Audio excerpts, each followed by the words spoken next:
What happens when the most powerful man in New York watches his wife get humiliated and no one knows who he really is? Tonight, you'll witness a story of invisible power, silent revenge, and justice served cold. A waitress, a billionaire's son. One moment of cruelty that will bring an empire to its knees.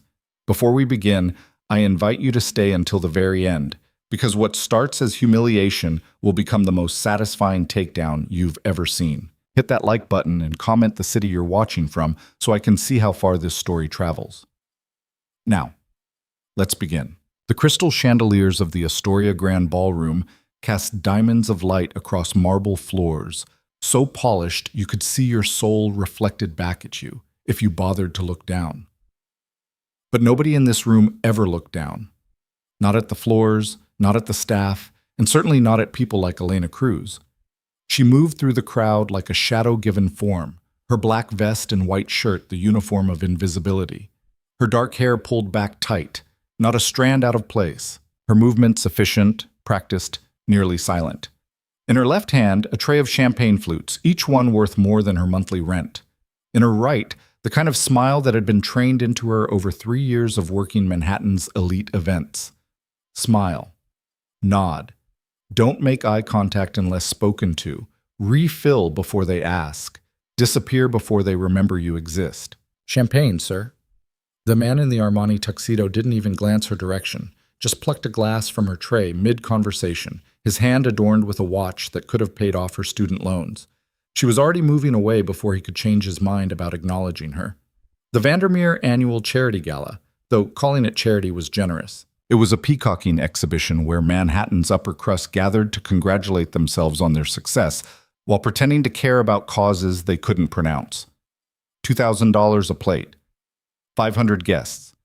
$1 million raised for urban youth initiatives that would fund exactly one basketball court and a tax write-off. Elena had worked dozens of these events. She knew the rhythm, the flow, the unspoken rules.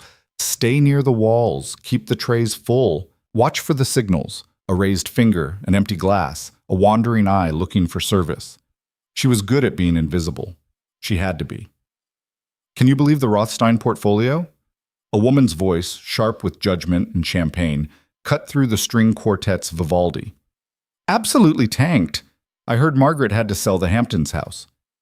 Darling, the Hamptons house was just the beginning, her companion replied, dripping with false sympathy. They're saying Gregory might have to actually work for a living. Laughter, cruel and careless. Elena refilled their glasses without being asked, perfectly timed, invisible hands performing invisible labor. They didn't pause their conversation, didn't say thank you. The woman adjusted her Cartier bracelet, worth 6 months of Elena's salary, and continued eviscerating the Rothsteins' misfortune with the enthusiasm of someone who'd never known real hardship. The ballroom was a cathedral to excess. Ice sculptures depicting Greek gods melted slowly near tables laden with beluga caviar and Kobe beef. The auction items displayed on the stage included a weekend in Monaco, a private concert with a Grammy winner, and a priceless Fabergé egg that was probably worth more than Elena would earn in her lifetime. She made her way back toward the kitchen, her tray empty, her feet aching in the sensible black flats required by the catering company. The double doors swung open, revealing the controlled chaos of the service area, a sharp contrast to the serene elegance of the ballroom. Elena, table 17 needs a refresh, and the Hendersons are asking for the 67 Chateau Margaux. Marcus, the floor manager, barely looked up from his clipboard, his headset crackling with updates from the kitchen staff. On it, she loaded fresh glasses, checked her appearance in the polished steel of the prep counter, presentable, forgettable, perfect, and headed back through the doors. The thing about being invisible was that you saw everything. Elena had watched marriages crumble over whispered confrontations near the coat check. She'd seen business deals made and broken over handshakes and subtle nods. She'd observed affairs bloom and die within the span of a single gala, all while carrying trays and refreshing drinks. She knew secrets these people would pay millions to keep quiet. Not that she'd ever tell. That wasn't her place.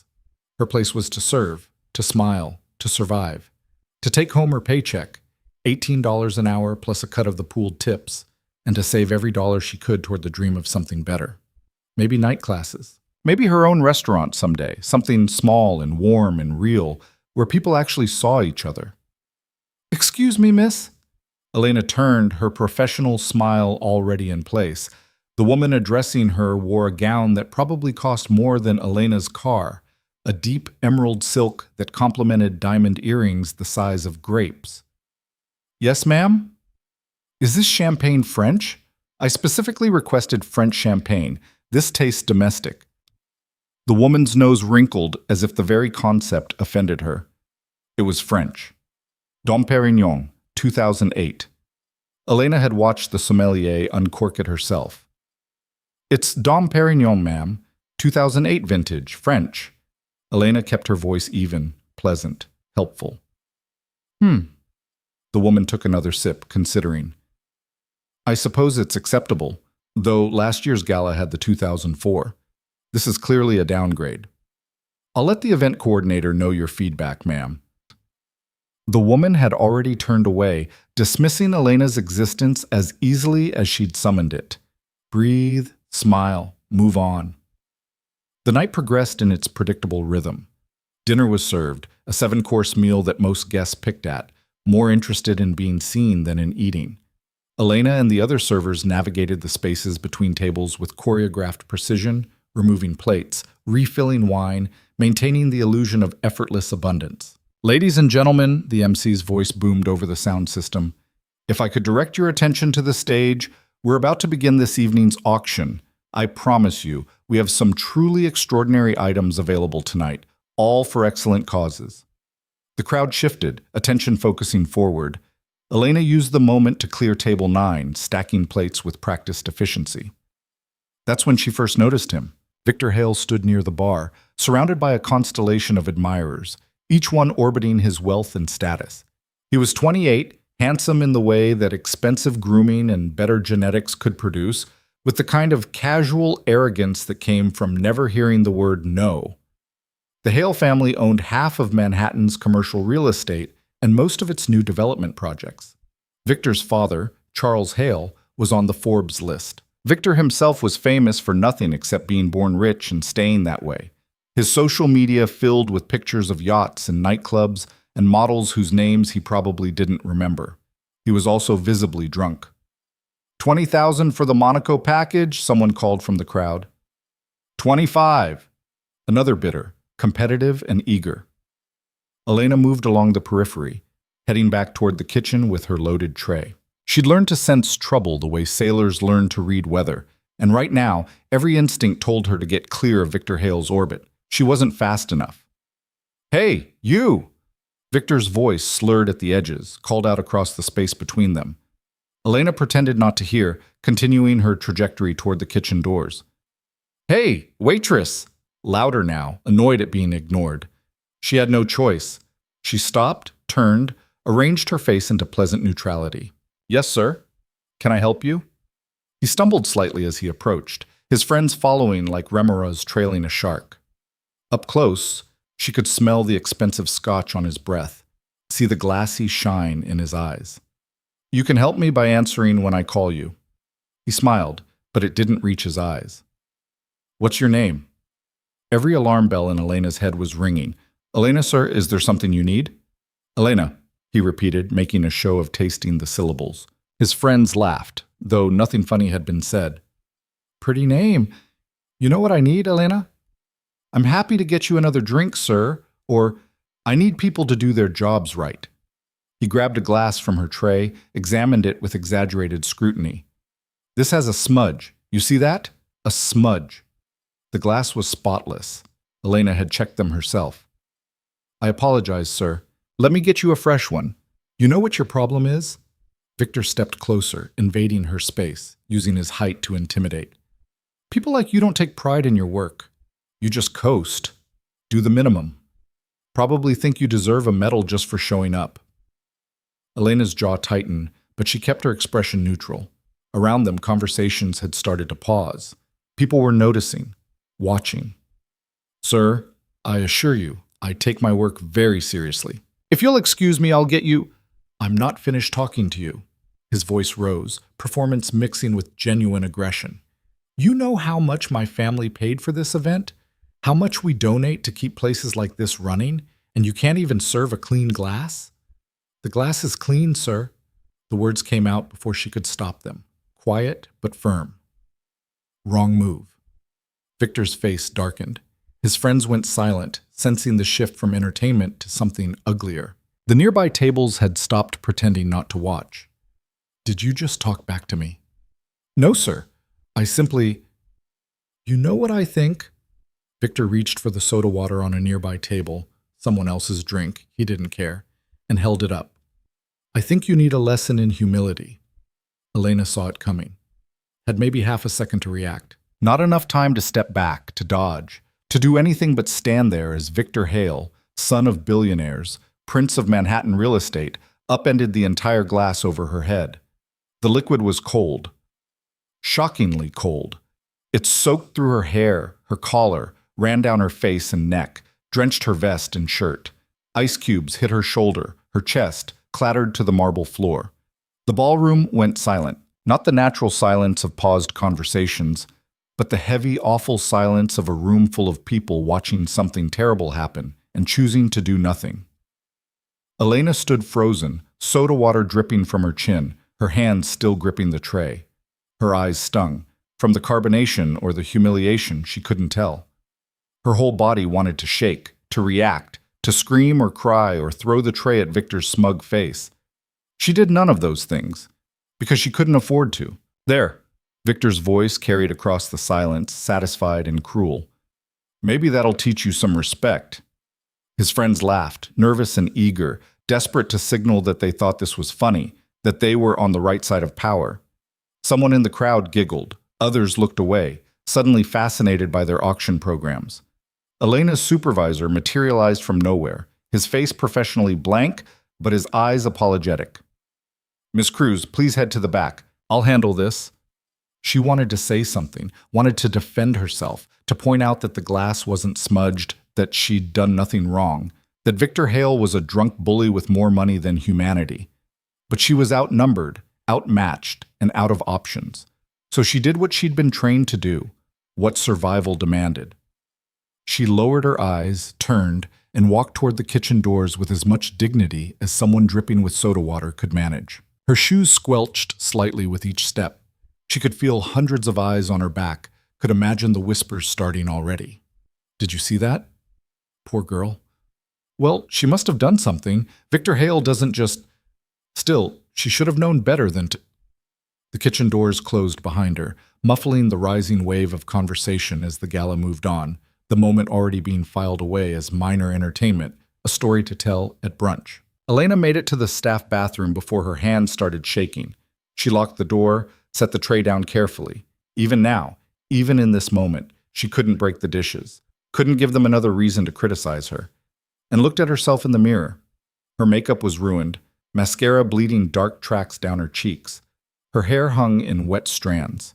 Her white shirt was plastered to her skin, nearly transparent. She looked exactly how she felt. Small, powerless, humiliated. The tears came then, hot and bitter, mixing with the soda water still dripping from her chin. She'd done everything right. Kept her head down, done her job, followed every rule, and it hadn't mattered. Because to people like Victor Hale, she wasn't a person. She was a thing, a prop, a target for casual cruelty when he needed to feel big in front of his friends. And everyone had watched. Hundreds of people, including some who'd smiled at her earlier when she'd refilled their drinks, who'd thanked her politely, who'd seemed like decent human beings. All of them had watched. None of them had helped. Elena pressed her palms against the sink, focusing on the cold porcelain, on her breathing, on anything except the memory of Victor's face as he'd poured that glass. The satisfaction in his eyes. The laughter of his friends. A knock at the door made her jump. Elena?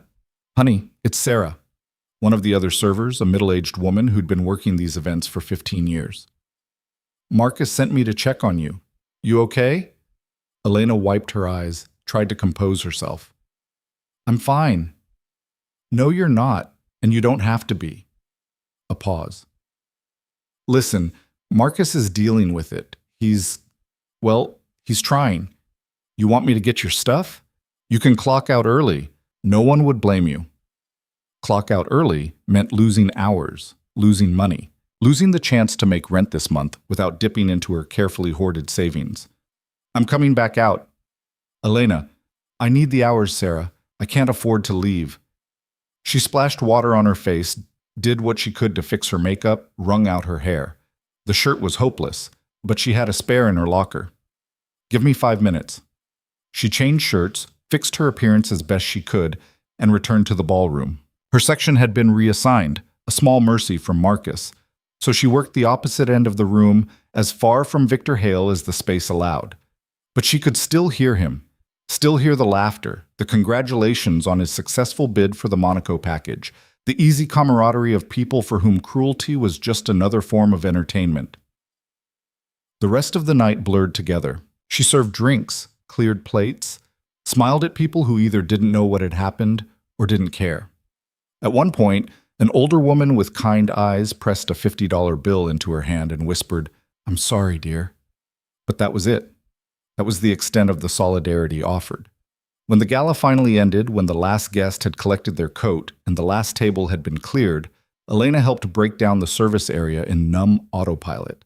The tips were pooled and divided. Her share came to $127. Not bad for a night's work, not worth the humiliation, but then what was? She changed in the staff locker room, packed her things, and walked out into the Manhattan night. It was past midnight, the streets still buzzing with the city's restless energy. Taxis honked, late-night restaurants glowed. People stumbled out of bars laughing at jokes she couldn't hear. Elena pulled her jacket tighter and started the walk to the subway. Her phone buzzed. A text from her husband. How was work? She stared at the message, her thumb hovering over the keyboard. She could tell him, should tell him, but the thought of reliving it, of explaining what had happened, of seeing the anger and helplessness in his eyes because there was nothing he could do. Fine. Long night. Home soon. She hit send before she could reconsider, then silenced her phone and descended into the subway station. The platform was nearly empty at this hour, just a few scattered souls waiting for the late train. Elena sat on a bench, her bag clutched in her lap, and tried not to think about Victor Hale's face, about the soda water, about the silence, but it played on repeat anyway, a loop she couldn't escape. Maybe that'll teach you some respect. The train arrived in a rush of wind and grinding metal. Elena boarded, found a seat, and stared at her reflection in the dark window as the city blurred past. 32 years old. Bachelor's degree in hospitality management from a state school she'd paid for herself with loans she was still paying off. 3 years serving Manhattan's elite at galas and fundraisers and corporate events. Smart enough to know she deserved better. Practical enough to know that deserving and getting were different things. She'd grown up in Queens, daughter of immigrants who'd worked themselves to exhaustion to give her opportunities they'd never had. Her mother cleaned houses. Her father drove a taxi. They'd been so proud when she graduated college, so certain it meant she'd escaped the kind of work that broke your body and ignored your dignity. They didn't know she was still doing exactly that work, just with a fancier uniform. The train rocked and swayed, carrying her home to the small apartment in Astoria she shared with Adrian. He'd be waiting up for her despite the late hour. He always did on gala nights, knew she came home exhausted and wired, needing to decompress. Adrian Voss. Her husband of 2 years, though they'd been together for 5. They'd met at a community center where she'd been volunteering to teach cooking classes, and he'd been overseeing a renovation project. He was quiet, methodical, kind in a way that didn't announce itself. He worked in construction, project management, site supervision, the kind of work that required intelligence and skill, but didn't come with respect or prestige. They were a good match, both working class, both pragmatic, both understanding that love didn't mean grand gestures or fairy tale endings. It meant showing up, supporting each other, building something stable in an unstable world. She hadn't told him much about the gala circuit, about the casual indignities and small humiliations that were just part of the job. What was the point? He had his own frustrations, his own battles with clients who treated construction workers like furniture, his own stories of disrespect. They managed. They survived. They were saving for something better. That was enough. Had to be enough. The train pulled into her stop. Elena gathered her things and climbed the stairs to street level, emerging into her neighborhood's familiar landscape. The bodega on the corner was still open, its neon sign flickering. A group of teenagers sat on the stoop of a brownstone, laughing at something on a phone. Normal life, continuing as if nothing had happened, because for everyone else, nothing had. Her building was a walk-up, 4 floors of aging brick and grudging plumbing. Elena climbed the stairs slowly, her feet protesting every step. At the 3rd floor landing, she paused, composing herself. Adrian couldn't know. She wouldn't burden him with this. It was over, done, already fading into the past. She could handle it. She unlocked the apartment door as quietly as possible, hoping maybe he'd fallen asleep despite his usual vigil. No such luck. Adrian sat at their small kitchen table, paperwork spread before him, a cup of tea going cold at his elbow. He looked up as she entered, and his face, God, his face immediately registered concern. "Hey!" He stood, crossing to her in 3 strides. "You okay? You look exhausted." "Long night." She forced a smile, set down her bag, shrugged out of her jacket. "You didn't have to wait up." "Wanted to." His eyes scanned her face, reading the signs she thought she'd hidden. "Elena, what happened?" "Nothing. Just a difficult event. Rich people being rich people." She moved toward the bedroom, desperate to change clothes, to shower, to wash the night away. "I'm fine, really. Just tired." His hand caught her wrist gently.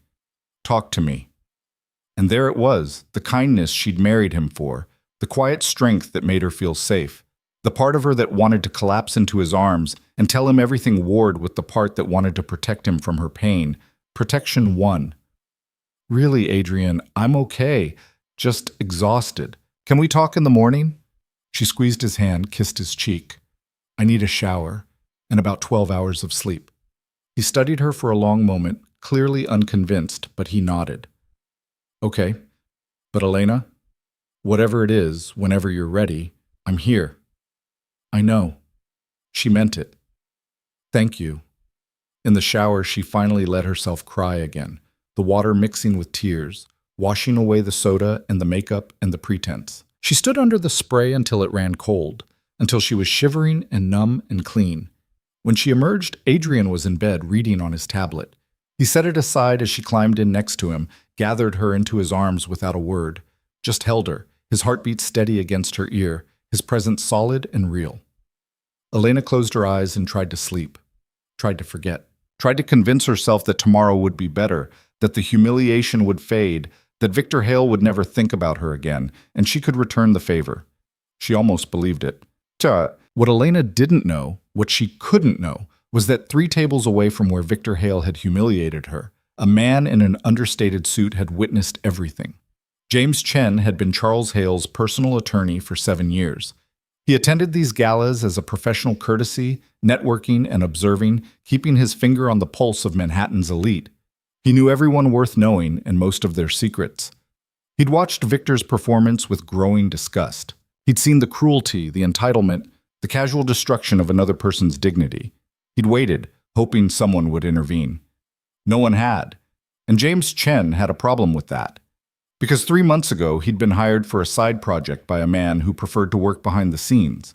A man who'd asked James to keep an eye on certain people, certain situations, certain opportunities. A man who'd been very clear about his values: respect, dignity, justice, especially for those who couldn't fight for themselves. James had liked that about his new client, had appreciated working for someone who saw the world clearly, who understood that power wasn't just about money, but about how you used it. Now, sitting in his car in the parking garage beneath the Astoria Grand, James pulled out his phone and dialed a number he'd been given for emergencies. It rang 3 times before a calm, measured voice answered. "James, it's late." "I know, sir. I'm sorry. But I thought you should know there's been an incident involving your wife." A pause. The kind of silence that wasn't empty, but full, compressed with sudden attention and controlled emotion. "Explain." James did, recounting every detail he'd witnessed: the confrontation, the humiliation, the soda water, the silence of 400 people who'd chosen not to see. When he finished, the silence stretched longer. Finally, "You're certain it was Elena?" "Positive, sir. I recognized her from the photo you provided. I'm very sorry. I should have intervened. This wasn't your responsibility to prevent, James. The voice remained calm, almost eerily so. But I appreciate you telling me. Do you have details on the man who did this? Victor Hale, son of Charles Hale, Hale Development and Properties. I can send you a full brief by morning. No need. I know the Hales. A pause. James, I want you to do something for me. I want you to compile everything, every financial holding, every business connection, every debt and asset the Hale family controls. I want to know every thread in their web. Sir, that will take... I'll pay triple your usual rate. And James? This is priority one. Drop everything else. Understood. May I ask what you're planning? Justice, James. I'm planning justice. The line went dead. James Chen sat in his car, staring at his phone, feeling the first tremors of what was about to unfold. He'd worked with powerful men before, knew the difference between bluster and real threat. This was real. He made another call, this one to his research team. I need everything on the Hale family empire. Everything, and I need it yesterday. Then he started the car and drove into the Manhattan night, already mentally cataloging the Hales' vulnerabilities. It was going to be a long week for them. At the same moment, in a different car idling 3 blocks from the Astoria Grand, someone else had witnessed Victor Hale's performance. Not in person, but through different eyes. Marcus, the floor manager who'd sent Elena to the back, who'd apologized with his eyes but not his voice, who'd hated himself for choosing his job over doing the right thing. Marcus had seen everything. And Marcus had a cousin who worked in video production, who'd been hired to capture B-roll footage of the gala for the event organizers, who'd had 3 cameras running all night. Marcus made a call. Hey, Tony? Yeah, it's me. Listen, about tonight, did your cameras catch the incident with the waitress? The one with the Hale kid? Dude, I got the whole thing, crystal clear. Why? Can you send me a copy before you give anything to the client? Marcus, I don't know if I should. Tony, please. That girl didn't deserve what happened. She's got a husband, she's good people, and everyone just watched while that rich bastard humiliated her. Someone should have the truth. A long pause. Yeah, okay. But you didn't get this from me. Never did. 10 minutes later, Marcus had the video file on his phone. High definition, perfectly framed, showing exactly what had happened and who had let it happen. He watched it once, his jaw tightening at Victor's smirk, at the crowd's complicit silence. Then he opened his messaging app and did something he'd never done before. He found Elena's contact information from the company database and sent her the video with a simple message. I'm sorry I didn't speak up, but maybe this can help. If you want to use it, use it. You didn't deserve that. He hit send before he could reconsider, then deleted the video from his phone and tried to convince himself he'd done something right, even if it was too late. Elena's phone buzzed on the nightstand, but she didn't hear it. She was already asleep, exhausted and dreamless, unaware that the night's events had set in motion something far larger than she could imagine. Unaware that her husband, the quiet construction contractor she thought she knew, was no longer in bed beside her. Adrian Voss stood in his home office, a room Elena rarely entered because it was just boring work stuff, looking at 2 monitors that showed things far more complex than construction schedules. On the left screen, the video Marcus had sent Elena, forwarded automatically to Adrian's phone through a security protocol she didn't know existed. He'd watched it 4 times now, each viewing making his jaw tighten further, his eyes grow colder. On the right screen, preliminary data on Hale Development and Properties, pulled from databases he'd built over 15 years of very careful work. Adrian wasn't just a construction contractor. He was the construction contractor, the one whose company had built half of Manhattan's new skyline, who held leveraged positions in 3 dozen major projects, whose network of contractors and suppliers and permits and inspections formed an invisible web throughout the city's development infrastructure. But he preferred people not knowing that, preferred being underestimated. It made the work cleaner. He picked up his phone and made a call. It was answered immediately despite the late hour. Sir? Michael, we have a problem. The Hale family. What kind of problem? The personal kind. I need you to activate Protocol 7. A sharp intake of breath. Sir, Protocol 7 that's complete economic isolation. Are you certain? I just watched a spoiled child pour soda water over my wife's head while 400 people laughed. Adrian's voice was quiet, controlled, and absolutely lethal. I'm very certain. Understood. Timeline? 72 hours. I want them feeling it before they understand what's happening. By the time they figure out the source, I want them desperate. Consider it done. Adrian ended the call and returned his attention to the screens. He'd built his empire on patience, precision, and understanding that real power wasn't about being seen, it was about controlling what others couldn't see. The Hales were visible, famous, proud of their wealth and status. They had no idea how fragile that visibility made them. He opened a new file, began making notes, planning the choreography of what would come next. This wasn't revenge. Revenge was emotional, messy, imprecise. This was correction, an adjustment to a system that had allowed his wife to be humiliated while the powerful applauded. He worked through the night, assembling the pieces, checking connections, ensuring every move would flow seamlessly into the next. By dawn, he had a complete picture. The Hales would fall. They just didn't know it yet.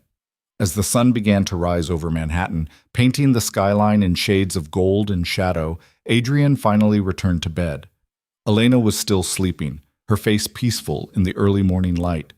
He brushed a strand of hair from her forehead, his touch gentle. "You didn't deserve that," he whispered. "And they're going to learn exactly what that means." Then he closed his eyes and slept for exactly 3 hours, the precise amount he'd trained himself to function on when necessary. When he woke, the war would begin, and Victor Hale, drunk on champagne and his own untouchable privilege, had no idea that his world had just 96 hours left before it started crumbling. The invisible woman had an invisible guardian, and he'd just been given a reason to become very, very visible. The coffee was too hot, but Charles Hale drank it anyway, scalding his tongue as he stared at the floor-to-ceiling windows of his corner office. 63 stories above Manhattan, the city spread beneath him like a kingdom he'd spent 40 years building. From here, the people looked like ants, the traffic like blood cells moving through concrete arteries. He liked it that way. Distance gave perspective. Power required elevation.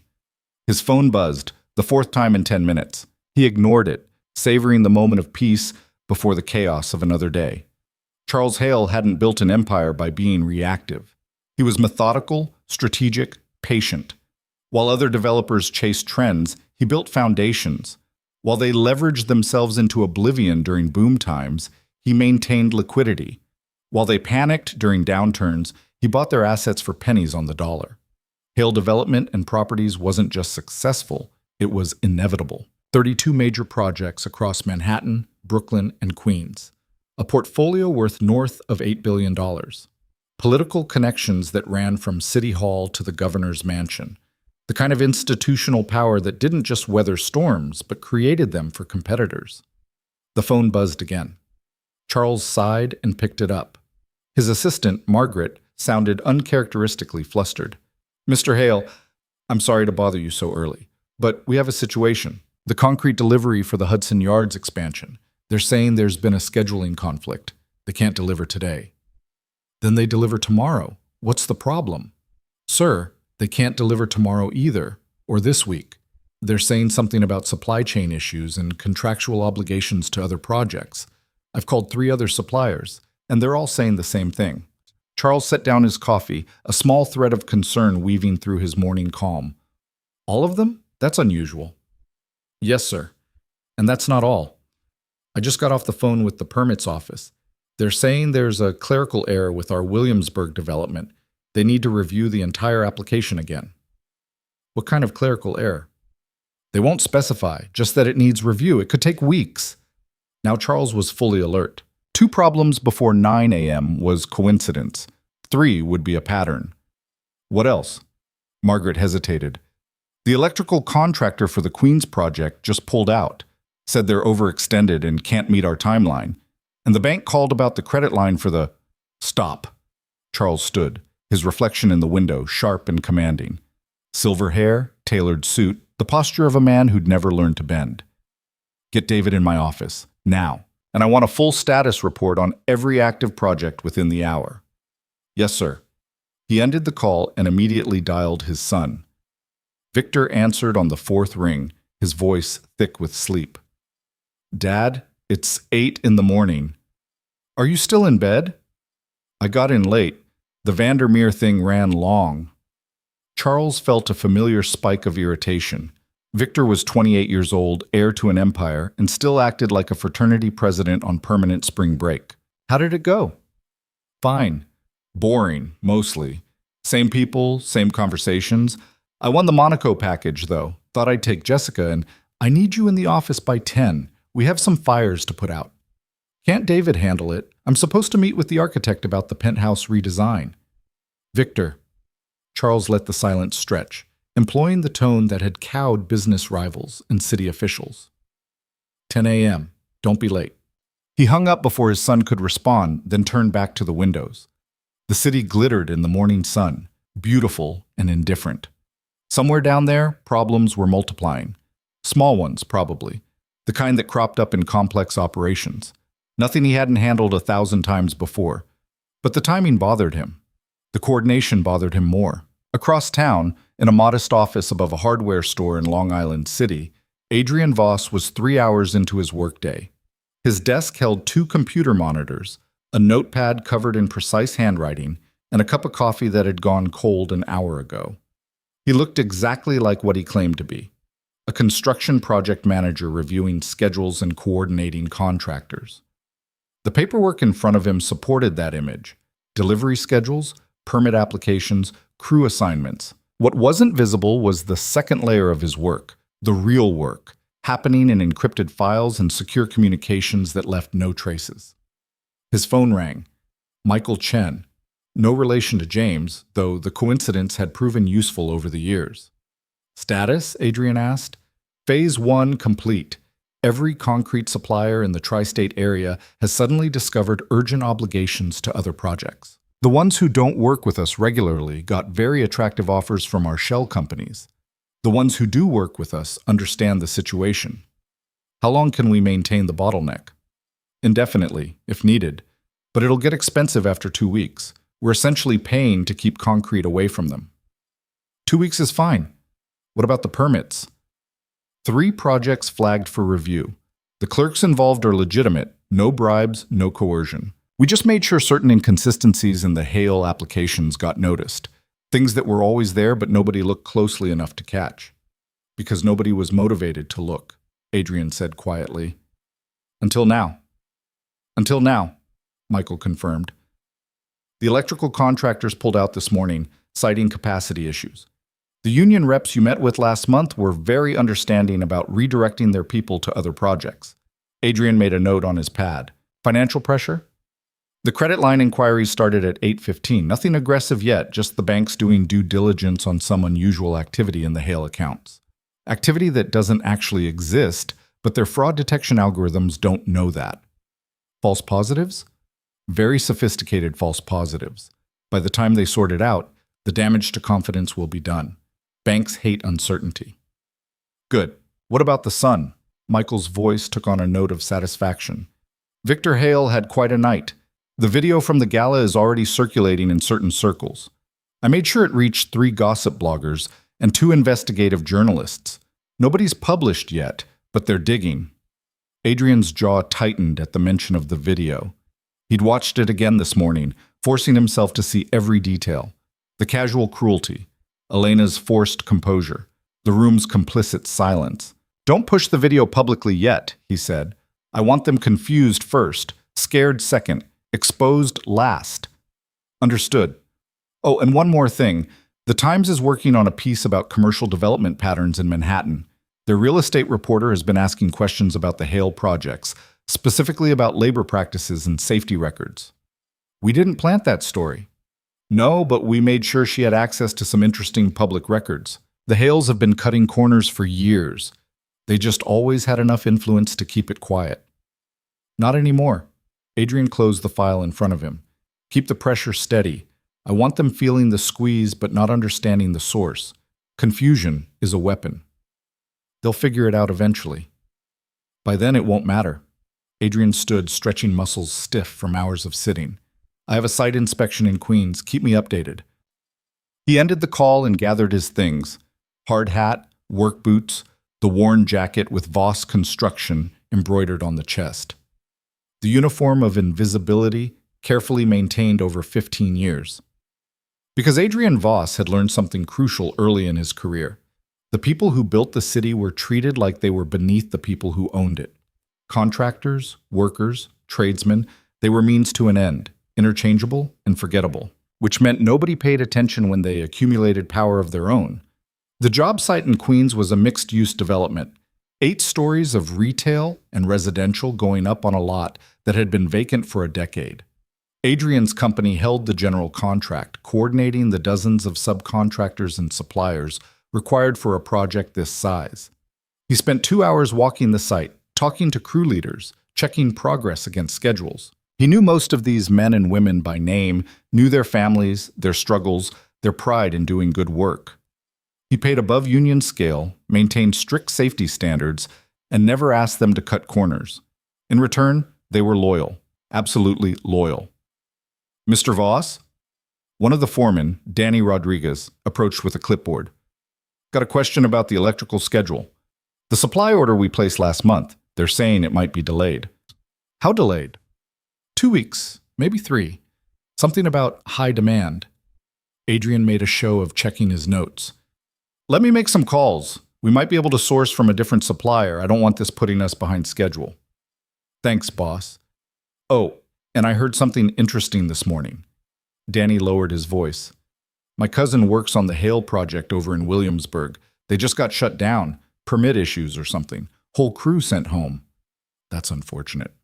Yeah, except my cousin says the Hales are terrible to work for. Always behind on payment, always pushing for faster work with less safety gear. He was hoping to get transferred to a different project anyway. Danny met Adrian's eyes with a knowing look. Funny how things work out sometimes. Very funny, Adrian agreed neutrally. If your cousin needs work, have him call our office. We can always use good electricians. I'll tell him, thanks, Mr. Voss. Adrian continued his inspection, maintaining the careful balance he'd perfected over the years. To the workers, he was a good boss, fair and reliable. To the building owners and developers he contracted with, he was competent but unremarkable, someone who delivered projects on time and under budget without demanding attention.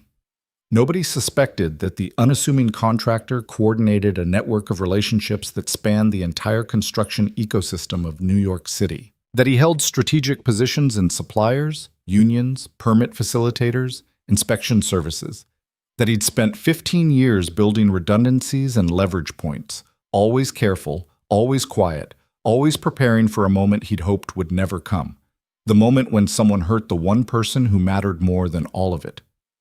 His phone buzzed. A text from Elena. Working lunch shift at the museum today. Home by 6. Love you. He smiled, texted back. Love you too. See you tonight. She had no idea. Would never have approved if she'd known what he was doing. Elena believed in working within systems, in dignity through perseverance, in taking the high road. Adrian believed in balance, in consequences, in the idea that systems only worked if they protected the vulnerable, and when they didn't, someone had to correct them. He was very good at corrections. By noon, Charles Hale's morning had deteriorated from concerning to alarming. David Rothstein, his chief operating officer, sat across from him with 3 folders worth of bad news. Let me see if I have this straight, Charles said, his voice dangerously calm. 4 projects are experiencing supply delays. 3 have permit issues. 2 contractors have pulled out citing capacity problems. And the bank is asking questions about our credit utilization? That's correct, sir. All happening simultaneously? Within the past 12 hours? Yes. David, in 40 years of business, I've never seen this level of coincidental problems. What aren't you telling me? David shifted uncomfortably. Sir, I've made dozens of calls this morning. The suppliers are apologetic but firm. The permit office is citing legitimate concerns. The contractors have documentation of their capacity issues. The bank is just doing routine due diligence. There's nothing routine about this. I agree, but I can't find a connection. These are all separate entities, separate systems, separate. Someone's coordinating this. Charles stood, pacing behind his desk. Someone with enough reach to touch suppliers, permits, contractors, and banking simultaneously. Who have we pissed off recently? Sir, with respect, we piss people off constantly. That's the nature of development in Manhattan. But nobody has this kind of reach. This would require... David paused, calculating. This would require someone embedded in the construction ecosystem at multiple levels, someone with relationships across competing interests. A competitor? Our competitors are developers, same as us. They don't control the supply chain. Then who does? David had no answer. The silence stretched until Victor burst through the door, 40 minutes late and clearly hungover. Sorry, traffic was... What's wrong? You both look terrible. Sit down, Charles ordered. We're under attack. What? From who? That's what we're trying to determine. Charles turned to his son with an appraising look. Victor, think carefully. Have you done anything recently that might have created enemies? Offended someone with connections? Victor laughed, genuinely confused.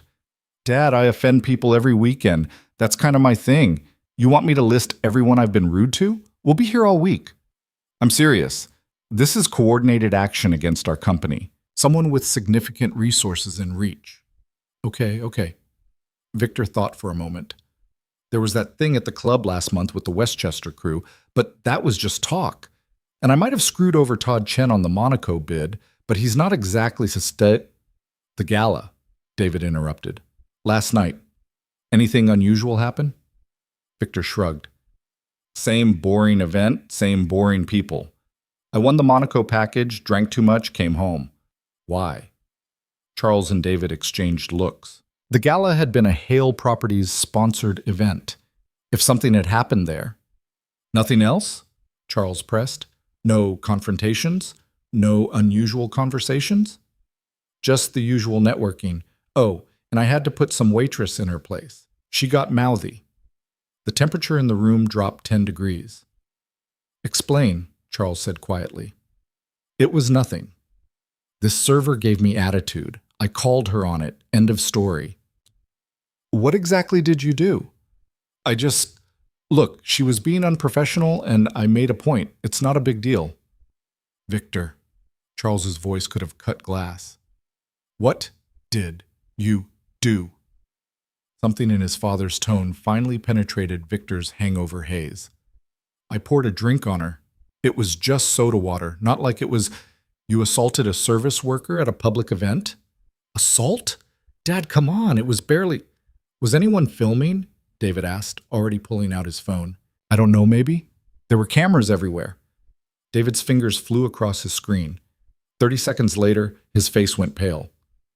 Sir, you need to see this. He turned his phone toward Charles, who watched the video in absolute silence. Watched his son, drunk and arrogant, humiliate a young woman who'd done nothing wrong. Watched the crowd's reaction, or lack thereof. Watched the girl walk away with her dignity in tatters while Victor laughed. When it ended, Charles set the phone down very carefully. This is on the internet? His voice was unnaturally calm. It's been shared in some private circles. Food service worker groups, hospitality forums. Nothing mainstream yet, but it's spreading. How many views? Hard to say with private shares, but the original post has about 15,000. Jesus Christ, Charles breathed. He looked at his son with something approaching horror. Do you have any idea what you've done? It's just a video of... It's evidence of everything people hate about us. Charles's control finally cracked, his voice rising. It's every stereotype about wealthy, entitled bastards who treat people like garbage. Do you understand what happens when this goes viral? When the press picks it up? When our investors see their money associated with the rich kid who assaults waitresses for fun? Victor paled. I didn't assault... You poured a drink on someone's head in front of 400 witnesses. In what universe is that not assault? We can contain this, David said, though he sounded uncertain. Issue an apology, make a donation to hospitality worker charities, maybe reach out to the girl directly. No. Charles was thinking now, calculating damage control. An apology confirms guilt. We need to... His phone rang. He answered without checking the caller ID. What? Mr. Haley, this is Rebecca Chen from the New York Times. I'm working on a story about labor practices in the Manhattan development sector, and I'd love to get your comment on some allegations regarding... Charles hung up. The phone immediately rang again. Different number. Mr. Hale. Jason Brenner, Metro Daily News. We've received some interesting documents about safety violations on your but he hung up again. They're circling, David said quietly. The video must have gotten their attention. This isn't about the video. Charles sat down heavily. The video is just an excuse. Someone's been feeding them information. Someone who knows where our vulnerabilities are. Who? I don't know, but they're using my idiot son's behavior as cover for something much larger. He looked at Victor with undisguised disgust. Get out of my sight. Don't talk to anyone. Don't post anything. Don't even breathe without clearing it with legal first. Dad, I got out. Victor fled. Charles turned to David. I want a full audit of every project, every relationship, every potential exposure point. I want to know who's doing this and how they're doing it, and I want it by tomorrow morning. Sir, that's going to require... I don't care what it requires. Someone just declared war on us, and I intend to win. What Charles didn't know, what he couldn't know, was that the war was already over. He just hadn't realized he'd lost yet. By 5 p.m., the pressure had intensified. 2 more contractors had pulled out, citing vague concerns about alignment with company values. 3 investors had called requesting updates on project timelines, their voices carefully neutral but clearly concerned.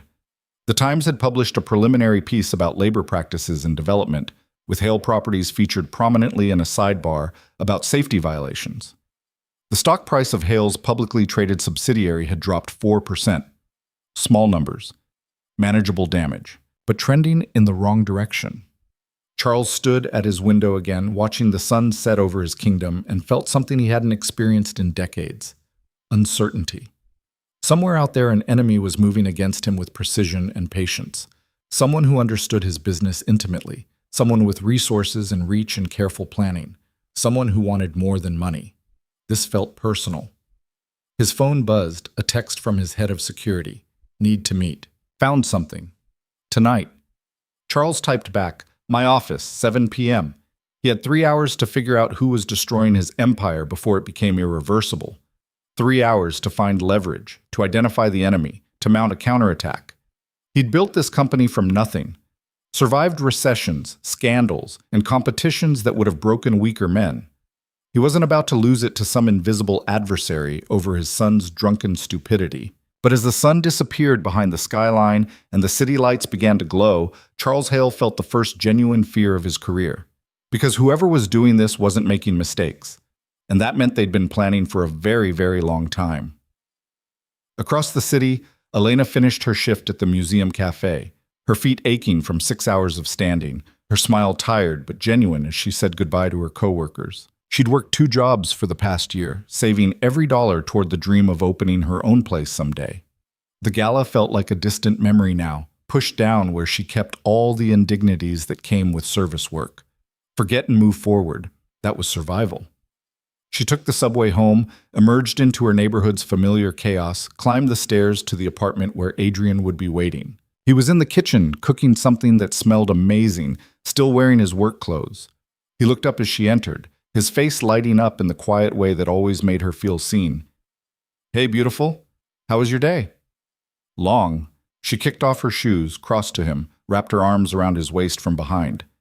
But better now. What are you making? Your favorite. Arroz con pollo, my grandmother's recipe. She smiled against his shoulder. You're too good to me. Impossible. He turned in her arms, kissed her forehead. You deserve good things, Elena. Don't ever forget that.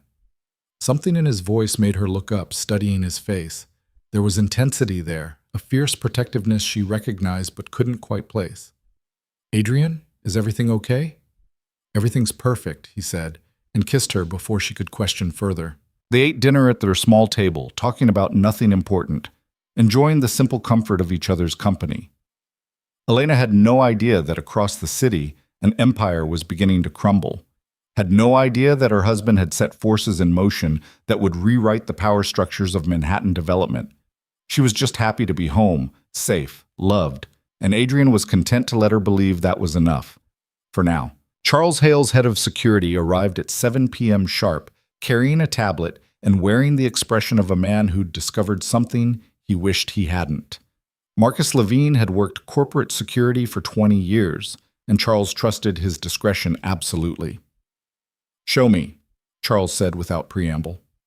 Marcus set the tablet on the desk, pulled up a series of documents. "I started by looking at the supply chain disruptions, wanted to see if there was a pattern in which companies pulled out and when. That's where things got interesting." He pulled up a network diagram, dozens of companies connected by lines representing business relationships. "These are all the entities that have caused us problems in the past 48 hours. Suppliers, contractors, permit offices, even the bank inquiries. At first glance, they're completely unrelated. Different industries, different ownership structures, different geographical bases." "At first glance," Charles repeated. "What did you find at second glance?" "They all connect through intermediary relationships to a handful of shell companies. And those shell companies, when you trace them back far enough through the corporate registrations, all have one thing in common." Marcus highlighted several nodes on the network. "They're all linked, directly or indirectly, to the same person." "Who?" Marcus pulled up a photograph. A man in his late 30s, handsome in an understated way, wearing work clothes and a hard hat. The photo appeared to be from a construction site. Adrian Voss runs a mid-sized construction contracting firm based in Long Island City. On paper, he's completely unremarkable. Steady business, good reputation, nothing flashy. Does a lot of general contracting for mixed-use developments, mostly in Queens and Brooklyn. Charles stared in the photo, searching for recognition. "I've never heard of him." "That's the thing, sir. Nobody has. He keeps a very low profile. But when you start digging into the construction ecosystem in New York, his name keeps appearing in unexpected places. He's got minority stakes in 3 major suppliers. He's on the board of 2 union pension funds. He has consulting relationships with 4 permit expediting firms. He's connected to the inspection services, the safety certification companies, the equipment rental agencies. That's not unusual for someone in construction. Networking is part of the business." "True. But the scope is unusual. And the timing." Marcus pulled up another document.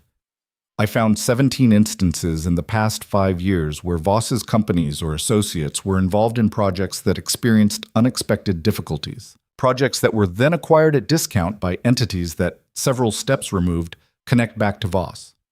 Charles leaned forward, his business instincts sharp despite his fatigue. "He's been doing this before, using his network to sabotage competitors, then swooping in to buy their assets. That's my theory. He's built a shadow empire inside the construction world. Nothing illegal, nothing that would show up in standard due diligence, but incredibly effective. He's like a spider sitting in the center of a web, controlling flows of materials and labor without anyone realizing it. And now he's turned that web against us. Why?" Marcus hesitated. "That's where it gets personal, sir. I pulled the guest list from the Vandermeer Gala, cross-referenced it with anyone who might have connections to Voss." He pulled up another photo, this one showing a young woman in a server's uniform. "Elena Cruz.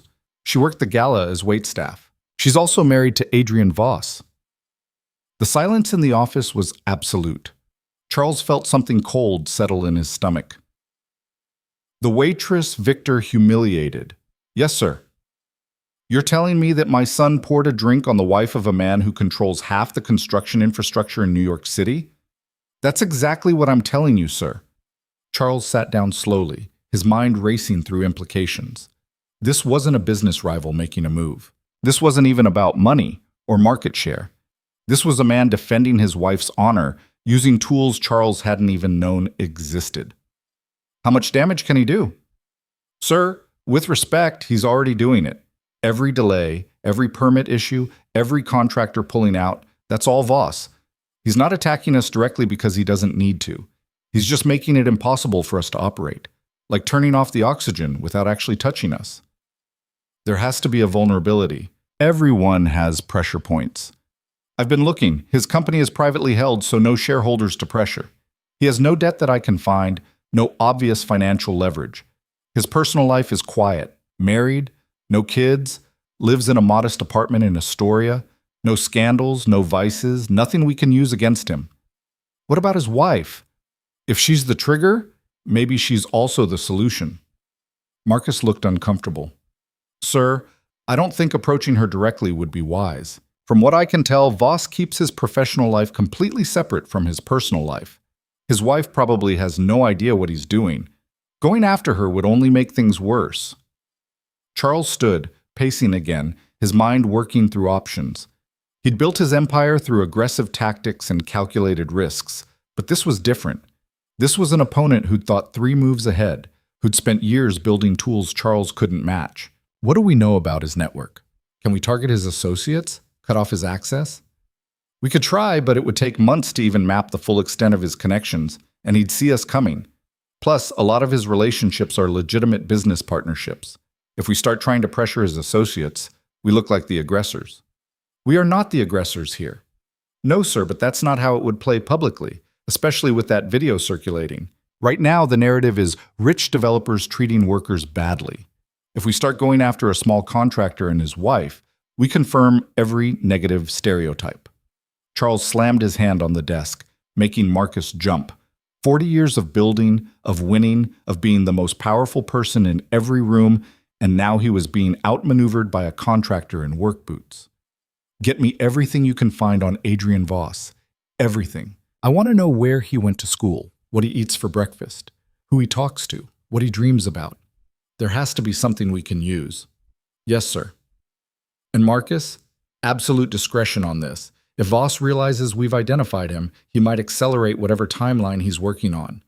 Marcus gathered his tablet and stood. Sir, may I offer some advice? What? This man isn't a typical opponent. He's patient, thorough, and he's already won several exchanges without us even knowing we were fighting. Whatever we do next, we need to be very, very careful. After Marcus left, Charles stood alone in his office, staring at the photo of Adrian Voss on his computer screen. An ordinary-looking man in ordinary clothes on an ordinary job site. Except there was nothing ordinary about what he'd built or what he was doing. Charles picked up his phone, dialed his lawyer. Jim, I need you to look into something, quietly. There's a contractor named Adrian Voss, and I need to know if there's any legal action we can take against... Charles, before you finish that sentence, I need to tell you something. Jim Hendricks had been Charles's attorney for 15 years, and the concern in his voice was evident. I got a call this afternoon from the district attorney's office. They're opening an investigation into labor practices in the development sector. Specifically, they mentioned safety violations and wage theft allegations. Let me guess. They're looking at Hale Properties. Among others, but yes, they have documentation, a lot of it. Someone's been feeding them information. Voss? Who? Nothing. What's our exposure? Honestly? More than I'd like. You've pushed boundaries on safety requirements for years. We've always managed to stay technically legal, but if someone's highlighting every instance of borderline compliance, it doesn't look good. And if they find evidence of actual violations, there's no evidence because we haven't violated anything. Charles, you and I both know there's what's legal and what's defensible in court. This smells like someone's building a case, and they're being very methodical about it. Charles ended the call and pulled up the video of Victor again, forcing himself to watch. Really watch. Not as a father protecting his son, but as a businessman assessing damage. The optics were devastating. His son, representing the Hale name, publicly humiliating a service worker while a room full of Manhattan's elite watched and did nothing. It was everything people hated about wealth and power, captured in crystal clear high definition. And the woman at the center of it was married to the one person who could bring his empire down. Charles had made a career out of reading situations, anticipating moves, staying ahead of the game. But this time, he'd been playing checkers while his opponent played chess. The question now was whether he could salvage anything from the wreckage. The next morning brought fresh disasters. The Times published a full expose on labor practices in Manhattan development, with Hale Properties featured prominently. 3 projects were shut down pending safety inspections. 2 investors pulled their funding, citing reputational concerns. The stock price dropped another 6%. Victor stayed home, his social media account suspiciously silent for the first time in years. David arrived at Charles's office at 8 a.m. with more bad news. The concrete shortage is getting worse. I've contacted every supplier in the region. They're all either fully committed to other projects or quoting us prices triple the normal rate. Pay the premium. We need to keep moving. Sir, even if we pay, they can't deliver for weeks. The volume we need simply isn't available. It's like someone bought up all the supply and is sitting on it. That's exactly what someone did. Charles showed David the information Marcus had compiled on Adrian Voss. This is who's attacking us. David studied the documents, his expression growing darker. A contractor? How does a contractor have this kind of reach? By being smarter than us, by building relationships while we built buildings, by understanding that real power isn't about what you own, it's about what you control. So what do we do? Charles had spent the night considering options, discarding most of them as too risky or too slow. He was left with one approach he hated but couldn't avoid. We negotiate. With Voss? Sir, he's destroying us. Why would he negotiate? Because he's not trying to destroy us. If he wanted us bankrupt, he'd have gone harder, faster. This is measured, controlled. He's sending a message, which means there might be terms we can meet. What kind of terms? That's what we're going to find out. Set up a meeting, today if possible. Make it clear we want to resolve this directly. David looked skeptical, but nodded. I'll try. But Charles, if this man has been planning this for weeks, he's not going to just stop because we ask nicely. I'm not asking nicely. I'm offering him what he wants. Which is what? Justice, Charles said quietly. He thinks his wife was wronged, and he's right. She was. So we give him justice, whatever that looks like, and hopefully he lets us survive. Adrian received the meeting request at 10 a.m. while inspecting a foundation pour in Brooklyn. He read the message twice, then forwarded it to Michael Chen. They figured it out faster than I expected, Michael said when Adrian called. Took them less than 72 hours to connect the dots. Charles Hale didn't build an empire by being stupid. What's our position? You tell me. You're the one driving this train. Adrian watched the concrete flowing into the forms, thick and gray and inexorable, filling every space it was given. Set the meeting for tomorrow, 3 p.m. Neutral location, somewhere public but private. Maybe the conference room at the Meridian Hotel. Are you going to tell Elena? No. The answer came quickly, firmly. She wouldn't want this. She'd tell me to stop, to let it go, but some things can't be let go. Adrian, you know I support what you're doing, but at some point she's going to find out. When the Hales make their public apology, when the story breaks about why this happened, she'll connect the pieces. By then it will be done. She can be angry at me for protecting her, but at least she'll have her dignity back. That's a hell of a gamble. It's the only one I've got. Adrian ended the call and returned his attention to the pour, watching as tons of concrete filled the foundation, creating the base upon which everything else would rest. Foundations mattered. They were invisible once the building went up, but without them, everything collapsed. He'd spent 15 years building foundations. Now he was going to teach the Hales what happened when you ignored them. The Meridian Hotel conference room was elegant and discreet, floor-to-ceiling windows overlooking Central Park. A table that could seat 12 but held only 4 chairs today. Adrian arrived 10 minutes early, wearing the same work clothes he'd worn to the Brooklyn site, making a statement through his refusal to dress up for this meeting. Michael Chen sat beside him, notepad ready, expression professionally neutral. Charles Hale arrived precisely on time, accompanied by David Rothstein. Both wore suits that cost more than Adrian's monthly mortgage. Both looked like men who hadn't slept well in days. They sat across from each other, 2 different versions of power examining each other across polished wood. Charles spoke first. Mr. Voss, thank you for agreeing to meet. I haven't agreed to anything except a conversation, Adrian replied. His voice was calm, measured, with none of the deference Charles was used to hearing from people in work clothes. Fair enough. Then let me be direct. You've spent the past week systematically dismantling my company's ability to operate. You've targeted our supply chains, our permits, our contractors, and our public reputation. You've done it with impressive precision and efficiency. I'm here to ask why and what it would take to stop. You know why. I know my son behaved badly at a charity event. I know he humiliated a service worker who happened to be your wife. I know that was wrong, and I'm prepared to make amends. Are you? Adrian leaned forward slightly. Because from where I sit, you're not sorry your son poured soda water on my wife's head. You're sorry I have the power to make you pay for it. There's a difference. Charles's jaw tightened, but he kept his voice level. I can't change what Victor did, but I can ensure it doesn't happen again, and I can provide appropriate compensation. Compensation. Adrian let the word hang in the air. You think money fixes this? Money fixes most things in my experience. That's the problem. Adrian pulled out his phone, pulled up the video, set it on the table facing Charles. Watch it again, really watch it. Charles didn't want to, but he did. Watched his son's casual cruelty, Elena's forced composure, the crowd's complicit silence. 400 people, Adrian said quietly. 400 of Manhattan's most powerful citizens, and not one of them said a word. Not one of them told your son to stop. They just watched. Some of them laughed.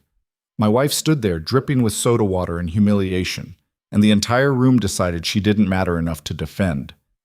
I understand you're angry. I'm not angry, Mr. Hale. I'm disappointed. See, I've spent 15 years in this city, building things, working alongside men and women who do the actual labor that makes your developments possible. And I've watched people like you and your son treat them like they're invisible, like they're tools you use and discard, like their dignity doesn't matter because they don't have the right last name or enough zeros in their bank account. That's not... Let me finish. Adrian's voice didn't rise, but something in his tone made Charles stop.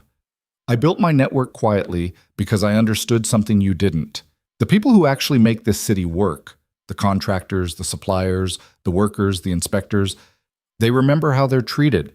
And when someone treats them with respect, pays them fairly, keeps them safe, they remember that too. They become loyal, not because of money, though I pay well, but because of dignity. What do you want?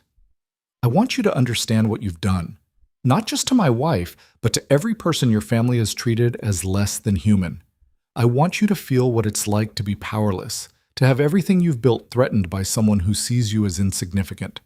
I want you to know that your wealth and your name don't make you untouchable. Charles took a breath, visibly working to control his temper. You've made your point. I feel it. Every delayed project, every lost investor, every news story, I feel it. Now tell me your terms. Adrian glanced at Michael, who pulled out a document and slid it across the table. These are non-negotiable, Adrian said. First, a public apology. Not from your lawyers or your PR team. From Victor himself, naming my wife specifically, acknowledging what he did and why it was wrong. And from you, acknowledging that your company's culture enabled that behavior.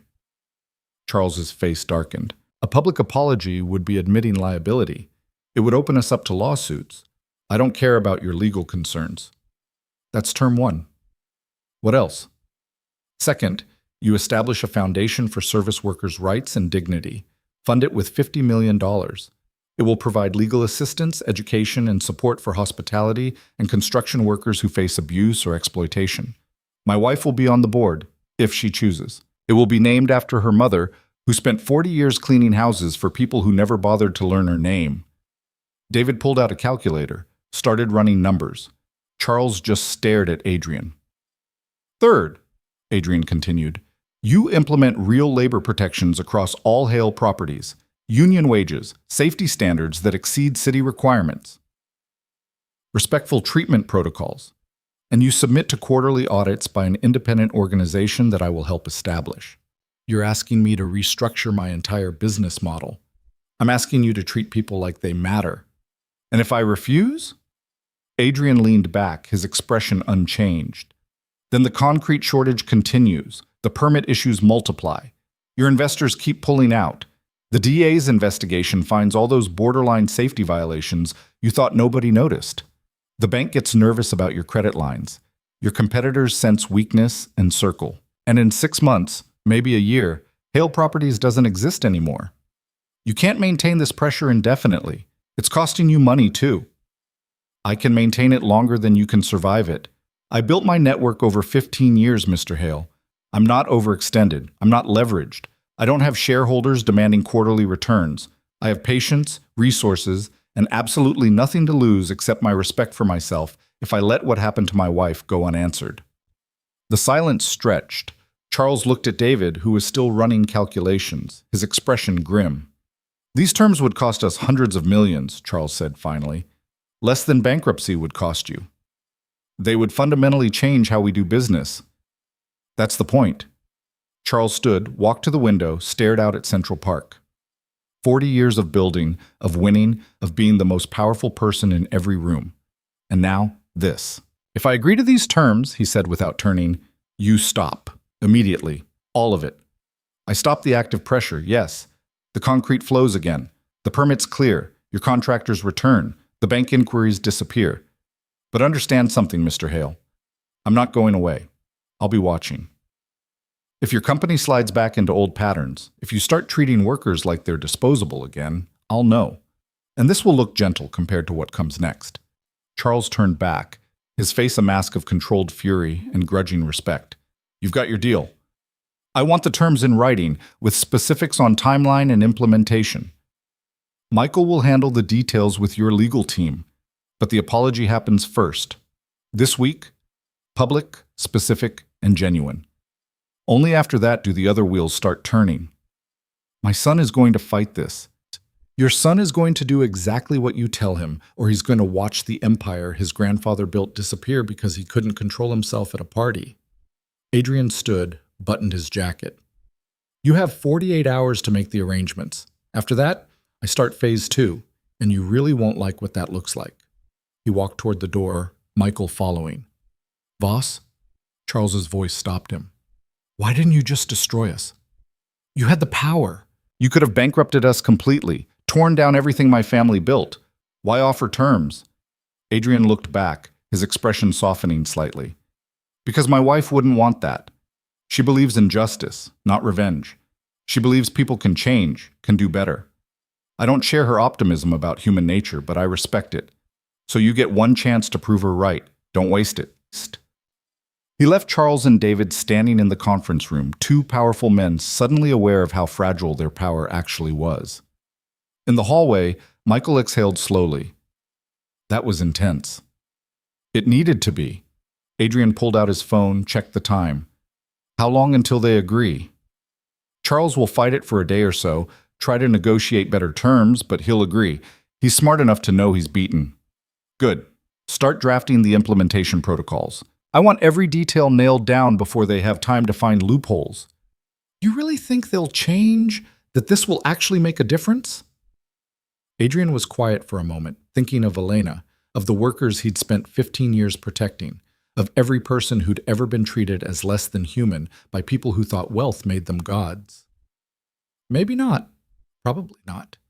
But at least they'll know there are consequences. At least they'll understand that the people they ignore are watching, remembering, and sometimes, just sometimes, those people have more power than anyone realized. They walked out of the Meridian Hotel into the Manhattan afternoon, two men in work clothes who'd just moved an empire, and nobody on the street gave them a second glance, which was exactly how Adrian preferred it. Victor Hale stared at the script his father had handed him, reading the words for the third time as if repetition might change their meaning. They didn't. You can't be serious, he said, his voice hollow. You want me to publicly apologize? On camera? Using her name? I don't want you to do anything, Charles replied, his tone glacial. I'm telling you what's going to happen. Tomorrow at 2 p.m., you will stand in front of cameras and read every word of that statement. You will mean it, or you will at least appear to mean it, and then you will disappear from public life for a very long time. This is insane. It was just a waitress. It was just... The slap came so fast, Victor didn't see it coming. His father had never hit him before, not once in 28 years. The shock was worse than the sting. That waitress, Charles said, his voice deadly quiet, is married to the man who currently has his hand around our company's throat. That waitress is the reason we're about to lose control of $3 billion in assets if we don't do exactly what he says. That waitress, Victor, is the most expensive mistake you've ever made. Victor touched his reddening cheek, stunned into silence. Your grandfather built this company from nothing, Charles continued. He worked 80-hour weeks for 40 years, sacrificed everything, so that we could have this life. And you nearly destroyed it all because you couldn't keep your entitled hands to yourself for one evening. I didn't know.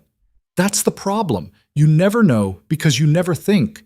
You move through the world like it exists to serve you, like people are just props in your life. Well, congratulations, Victor. You finally met someone who won't tolerate it. David Rothstein stood near the door, silent and uncomfortable. He'd worked with Charles for 15 years and had never seen him this furious. "What if I refuse?" Victor asked, though his voice lacked conviction. "Then I cut you off, completely. No trust fund, no company position, no apartment, no credit cards. You'll find out what it's like to be invisible, to be someone nobody defends or cares about, just like that woman felt when you poured soda water on her head." Victor looked at the statement again, his hands shaking slightly. "If I do this, if I apologize publicly, everyone will know. My friends, the media, everyone will see me as weak. Your friends are parasites who only care about your money. And as for being weak," Charles leaned forward, his eyes hard. "Weakness is bullying someone who can't fight back. Strength is admitting when you're wrong and trying to do better. You're about to learn the difference." The press conference was set for the following afternoon at the Hale Properties headquarters. By morning, word had leaked, and speculation ran wild across social media and news outlets. Rumors ranged from Victor announcing his retirement from public life to the company filing for bankruptcy. Nobody had guessed the truth. Elena knew nothing about any of it.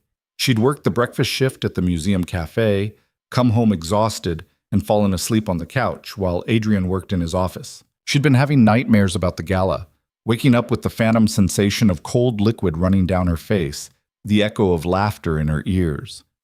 Adrian found her like that, curled up on the couch, her face troubled even in sleep. He draped a blanket over her carefully, brushed hair from her forehead, and felt the familiar tightness in his chest that came from loving someone this much. Tomorrow, she would know. Tomorrow, when Victor's apology went public and the story broke, she would piece together what he'd done. She would be angry, probably, would tell him he shouldn't have, that it wasn't worth it, that she could handle her own battles. But she would also have something she didn't have before: acknowledgement, validation. The knowledge that what happened to her mattered, that it had consequences, that she wasn't invisible after all. He hoped that would be enough to earn her forgiveness. The Hale Properties building lobby had been transformed into a makeshift press room. Cameras lined the back wall, reporters filled 3 rows of chairs, and the air hummed with anticipation. Charles stood off to the side with David, watching Victor pace nervously near the podium. "He looks like he's going to be sick," David murmured. "Good," Charles replied. "Fear might make him take this seriously." At exactly 2 p.m., Victor approached the podium. The cameras flashed, recorders lifted, reporters leaned forward. He looked smaller somehow, diminished by the moment. He unfolded the statement with shaking hands and began to read. "My name is Victor Hale, and I'm here today to address an incident that occurred at the Vandermeer Annual Charity Gala 1 week ago. Many of you have seen the video by now. For those who haven't, let me describe what I did." His voice wavered, but he continued, fighting through obvious discomfort. "I publicly humiliated a service worker named Elena Cruz by pouring soda water over her head. I did this because I was drunk, entitled, and believed that my family's wealth made me better than her. I was wrong, completely, indefensibly wrong." A reporter's hand shot up, but Charles shook his head sharply. This wasn't a Q&A session. This was a confession. Ms. Cruz was doing her job professionally and courteously. She did nothing to deserve my cruelty. I targeted her because I could, because I thought there would be no consequences, because I've spent my entire life being told that people like me don't have to answer for our actions. Victor looked up from the statement, and for the first time, something genuine flickered across his face. Shame. "I want to apologize directly to Elena Cruz. You deserved better. You deserved basic human dignity and respect, and instead you got humiliation from me and silence from everyone else in that room. I cannot undo what I did, but I can acknowledge it and commit to being better." He paused, gathering himself for the next part. "Effective immediately, I am stepping back from all public-facing roles at Hale Properties. I am also enrolling in a program focused on understanding privilege, empathy, and service. I will be working directly with hospitality worker organizations to better understand the experiences of people whose labor I've taken for granted my entire life." The reporters erupted with questions, but Victor stepped away from the podium. Charles moved forward to take his place. "I'm Charles Hale, and I want to add my own apology. What my son did reflects a culture we've allowed to exist, a culture where wealth is treated as permission to disrespect others. That changes today." He outlined the $50 million foundation, the new labor protections, the independent audits. With each announcement, the reporter's expressions shifted from skeptical to shocked to calculating the story angles. We've operated under the assumption that success justified certain practices, Charles continued, his words carefully scripted by lawyers but delivered with conviction born of necessity. We've prioritized profit over people, efficiency over dignity. Starting now, Hale Properties will demonstrate that it's possible to build successfully while treating every person involved with respect. The press conference lasted 45 minutes. By the time Charles and Victor left the building through a side entrance, the video of Victor's apology was already viral, trending across every social platform, dissected by think pieces and hot takes and genuine surprise that a member of Manhattan's elite had actually admitted wrongdoing. In the car, Victor sat in silence, staring at nothing. "How do you feel?" Charles asked, not unkindly. "Like my life just ended." "No, it just changed. There's a difference." Charles looked at his son with something approaching sympathy. "I know this is hard, but that woman's life changed too when you humiliated her. At least you get a chance to rebuild with resources and support. She had to keep working, keep smiling, keep surviving while carrying that shame. Think about that." Victor nodded slowly, and for the first time in his privileged life, he did. Elena was restocking coffee supplies at the museum cafe when her phone exploded with notifications, text messages, social media tags, missed calls from numbers she didn't recognize. Her hands shook as she pulled out her phone, scrolling through messages that made no sense. Sarah, her coworker from the catering company, "OMG Elena, did you see Victor Hale's apology? He mentioned you by name. Marcus, the floor manager. You should watch this. I think you'll want to see it." Her friend Jenny, "Girl, you're all over the news. What happened?" With growing dread, Elena found a quiet corner and pulled up the first video link. Watched Victor Hale stand at a podium and speak her name. Watched him describe what he'd done. Watched him apologize. Watched the Hale family patriarch announce sweeping changes. Her vision blurred. The phone nearly slipped from her hands. This wasn't possible. This didn't happen. People like Victor Hale didn't apologize to people like her. Billionaire families didn't establish $50 million foundations because someone complained. The world didn't work this way. But the video was real. The news coverage was real. The foundation being established in her mother's name was real. And suddenly, Elena understood. She called Adrian, her hand shaking so badly she almost dropped the phone. He answered on the first ring. "Elena, what did you do?" Her voice was barely a whisper. Silence, heavy and confirming. "Adrian, what did you do?" "Can we talk about this at home, please?" "No, tell me now, all of it." She heard him sigh, heard the weight of secrets being released. "I made sure there were consequences for what happened to you, for how they treated you. I made sure they understood that you matter."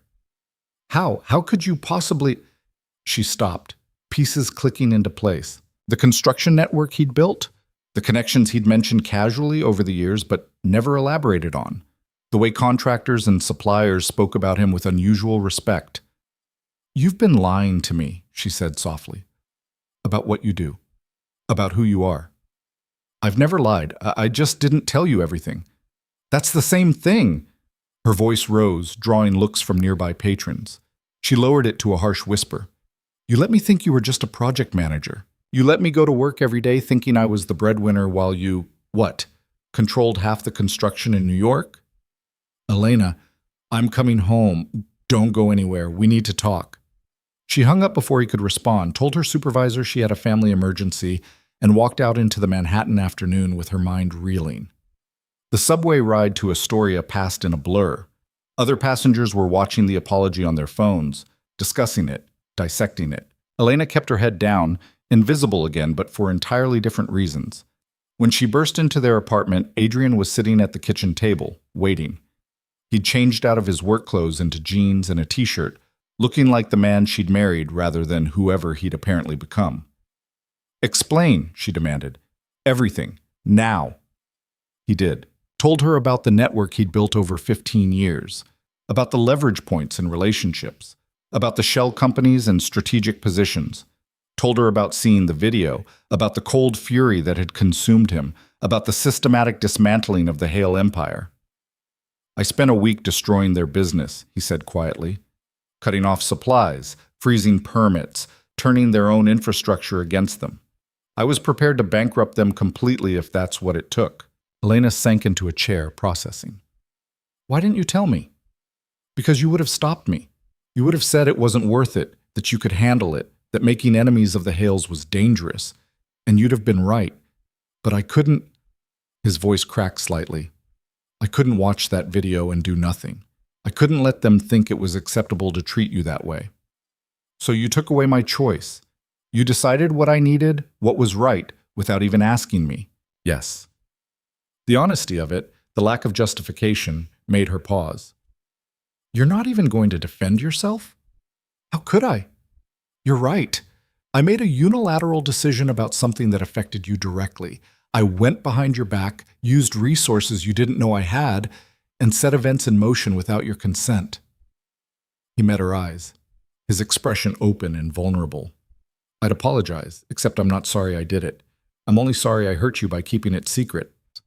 Elena stood, pacing the small kitchen, her emotions warring, anger at being kept in the dark, confusion about who she'd married, fear about what this meant for their future. But underneath it all, something else. Something she was almost ashamed to acknowledge. Relief. Because for the first time since that horrible night, she didn't feel invisible. Didn't feel like the humiliation would just be something she carried silently forever. Someone had seen her pain and decided it mattered enough to do something about it. The foundation in my mother's name, she said finally. Did you tell them to do that? I told them to establish a workers' rights foundation with you on the board if you chose. They chose the name. I think Charles Hale was trying to prove he understood the point.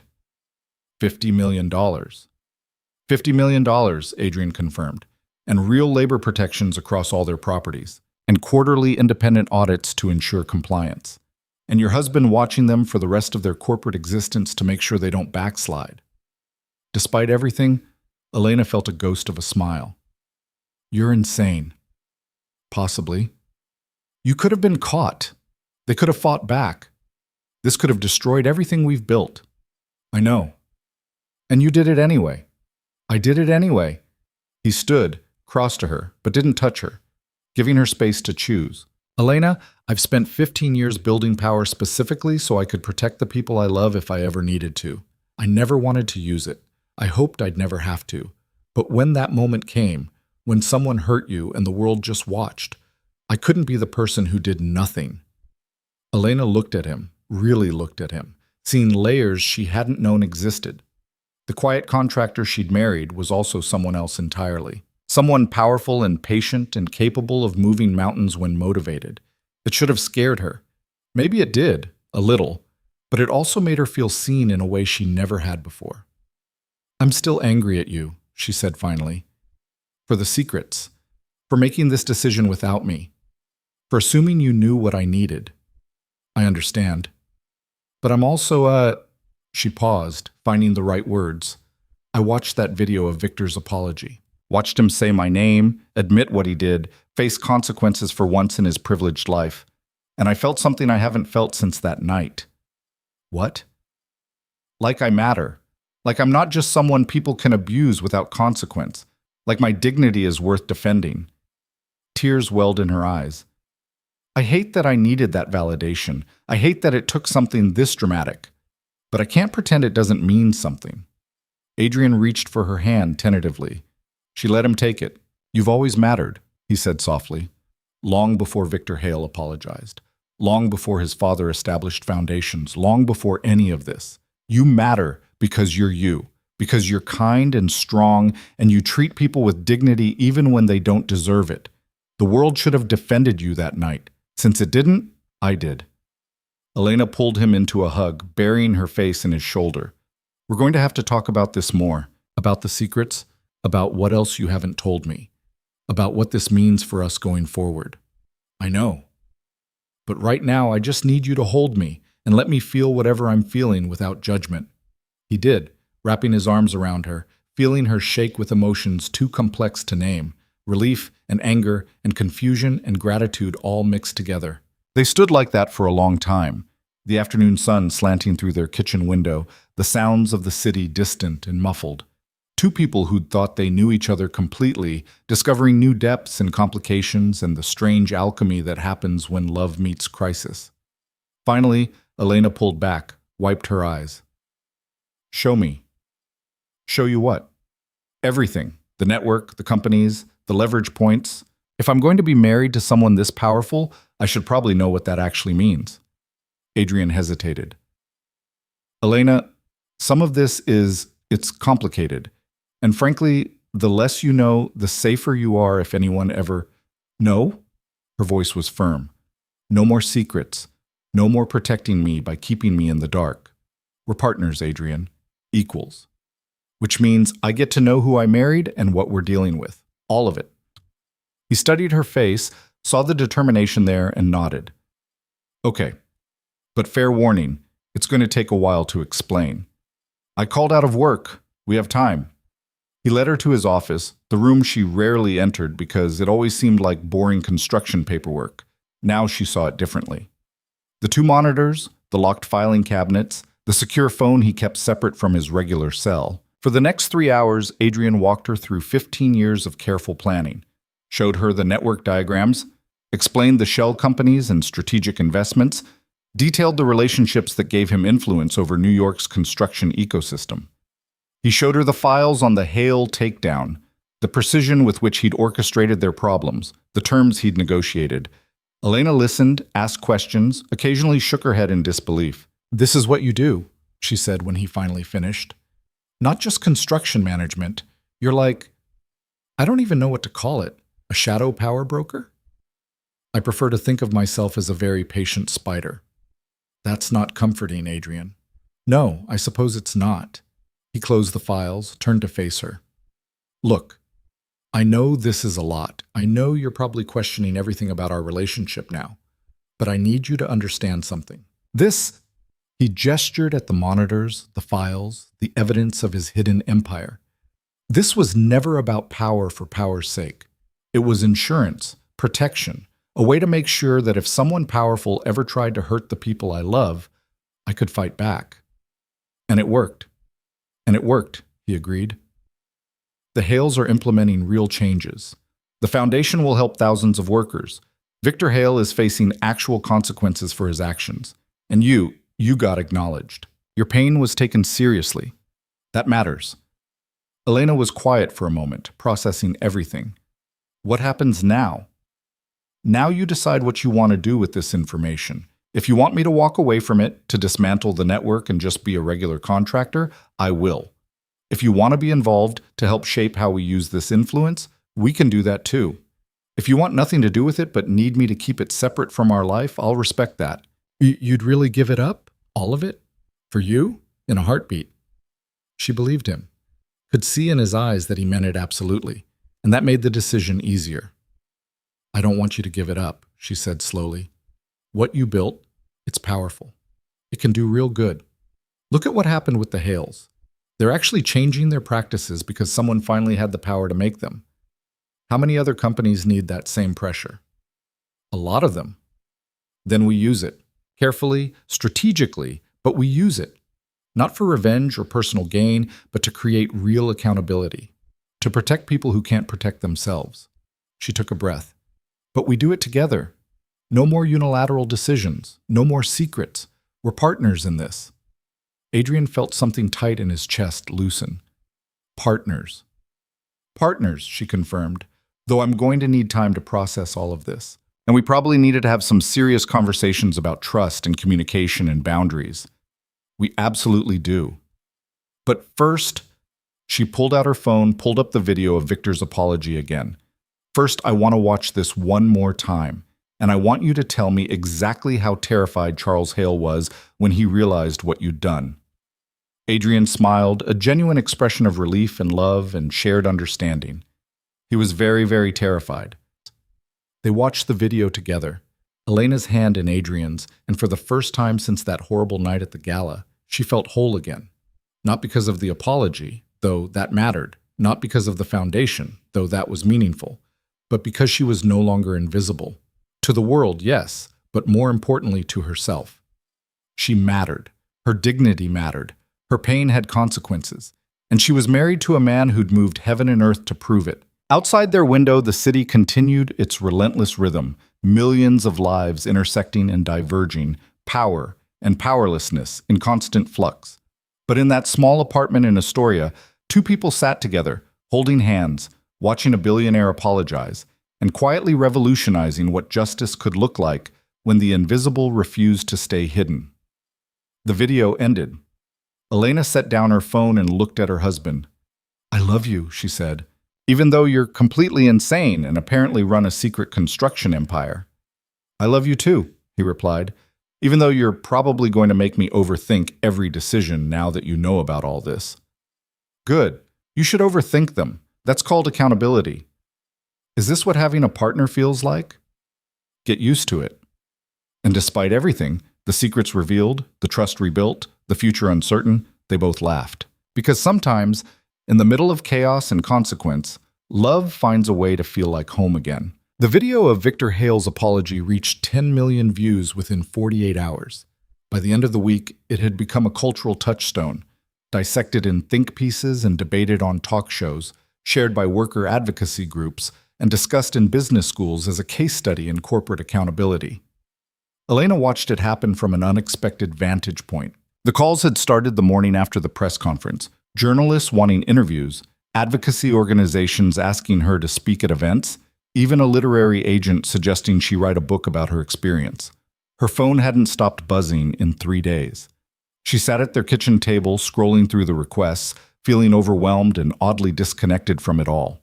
This version of her story, the viral narrative, the symbol of speaking truth to power, felt both true and incomplete. The public saw a waitress who'd been wronged and a billionaire who'd apologized. They didn't see the invisible hand that had orchestrated everything, the patient spider who'd spent 15 years building his web. They didn't see Adrian, who was currently at a job site in Brooklyn, maintaining the fiction that he was just a contractor while quietly ensuring that Hale Properties followed through on every promise they'd made. "You're thinking too loud," Sarah said from across the table. Elena's former coworker had become an unexpected ally in navigating this strange new reality, helping her sort through the deluge of requests and opportunities. "I'm thinking about what to say," Elena replied. "Everyone wants a statement, wants to know how I feel, wants me to be the face of this movement, but I don't know if I want that." "You don't have to want it. You can just let the moment pass and go back to your life." "Can I, though? The museum already offered me a promotion. 2 restaurants have reached out about management positions. The foundation, my mother's foundation, wants me on the board. Everything's changed." "Isn't that what you wanted? A chance to move beyond serving drinks to people who don't see you?" Elena was quiet for a moment. "I wanted dignity. I wanted respect. I got that, but I also got something I didn't ask for, visibility. And I'm not sure how I feel about it." Her phone rang. An unknown number, but the area code was local. Against her better judgment, she answered. "Ms. Cruz, this is James Chen. I'm an attorney, and I represent several workers who've experienced treatment similar to what you endured. I was hoping we could discuss the foundation you'll be helping to establish. I have some ideas about how to maximize its impact." Elena put the call on speaker so Sarah could hear. "Mr. Chen, I appreciate your interest, but I'm still processing all of this. I haven't even officially joined the board yet. I understand, and I apologize for the intrusion, but I wanted you to know that what happened, what you endured, and what resulted from it has already started changing things." 3 other development companies have announced new labor protection policies in the past week. 2 hospitality groups have established harassment reporting systems. Your story is creating ripples. "It's not my story," Elena said quietly. "It's everyone's story. I just happen to be the one caught on camera." "Exactly. Which is why your voice matters so much. You're not just representing yourself. You're representing everyone who's been treated as invisible." After the call ended, Elena sat in silence, feeling the weight of expectations settling on her shoulders. Sarah reached across the table, squeezed her hand. "You don't have to save everyone, you know. You're allowed to just be Elena, not Elena the symbol." "I know, but what if I can help?" What if having this platform means I can actually change things for people like my mother, like the workers Adrian protects, like everyone who's ever been treated as less than human? Then you do it, but on your terms, not because everyone else expects it. Elena nodded slowly, an idea forming. I need to talk to Adrian. She found him that evening at the Brooklyn site, reviewing concrete pours with his crew. He looked up as she approached, surprise and pleasure crossing his face. Elena, what are you doing here? I wanted to see where you actually work. The real you, not the version you showed me. He introduced her to the crew, Danny, Miguel, Chen, workers whose names he knew, whose families he asked about, whose dignity he protected without fanfare. Elena watched how they interacted with him, the respect that went beyond employer and employee. These were people who'd follow Adrian anywhere because he'd proven he valued them.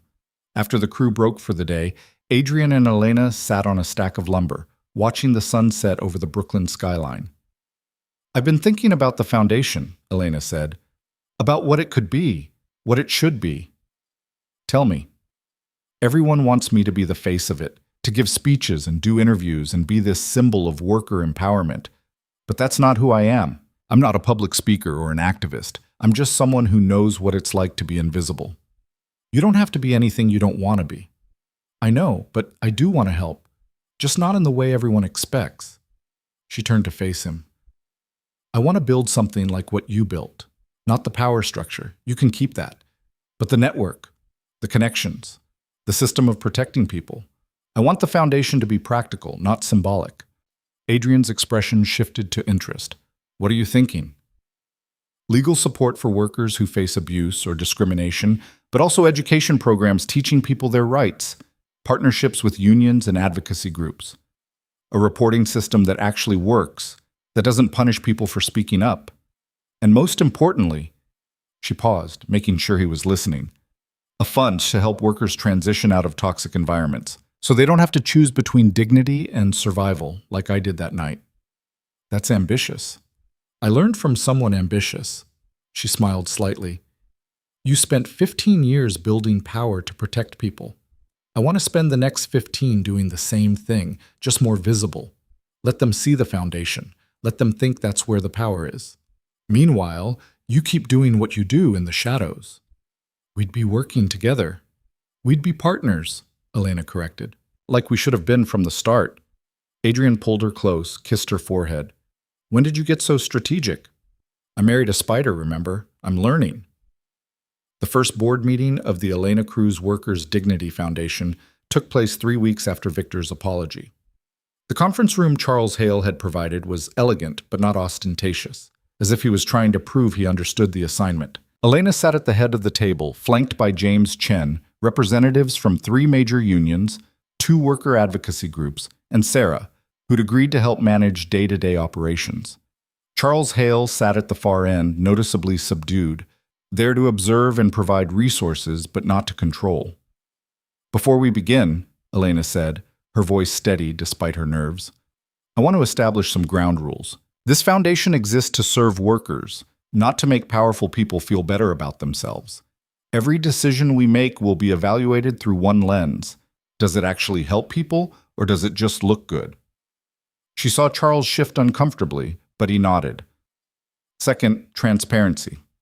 Our funding sources, our spending, our decision-making process, all of it will be public. Workers need to trust that we're legitimate, not just another PR exercise. James Chen spoke up. I've drafted some preliminary guidelines based on conversations with worker groups.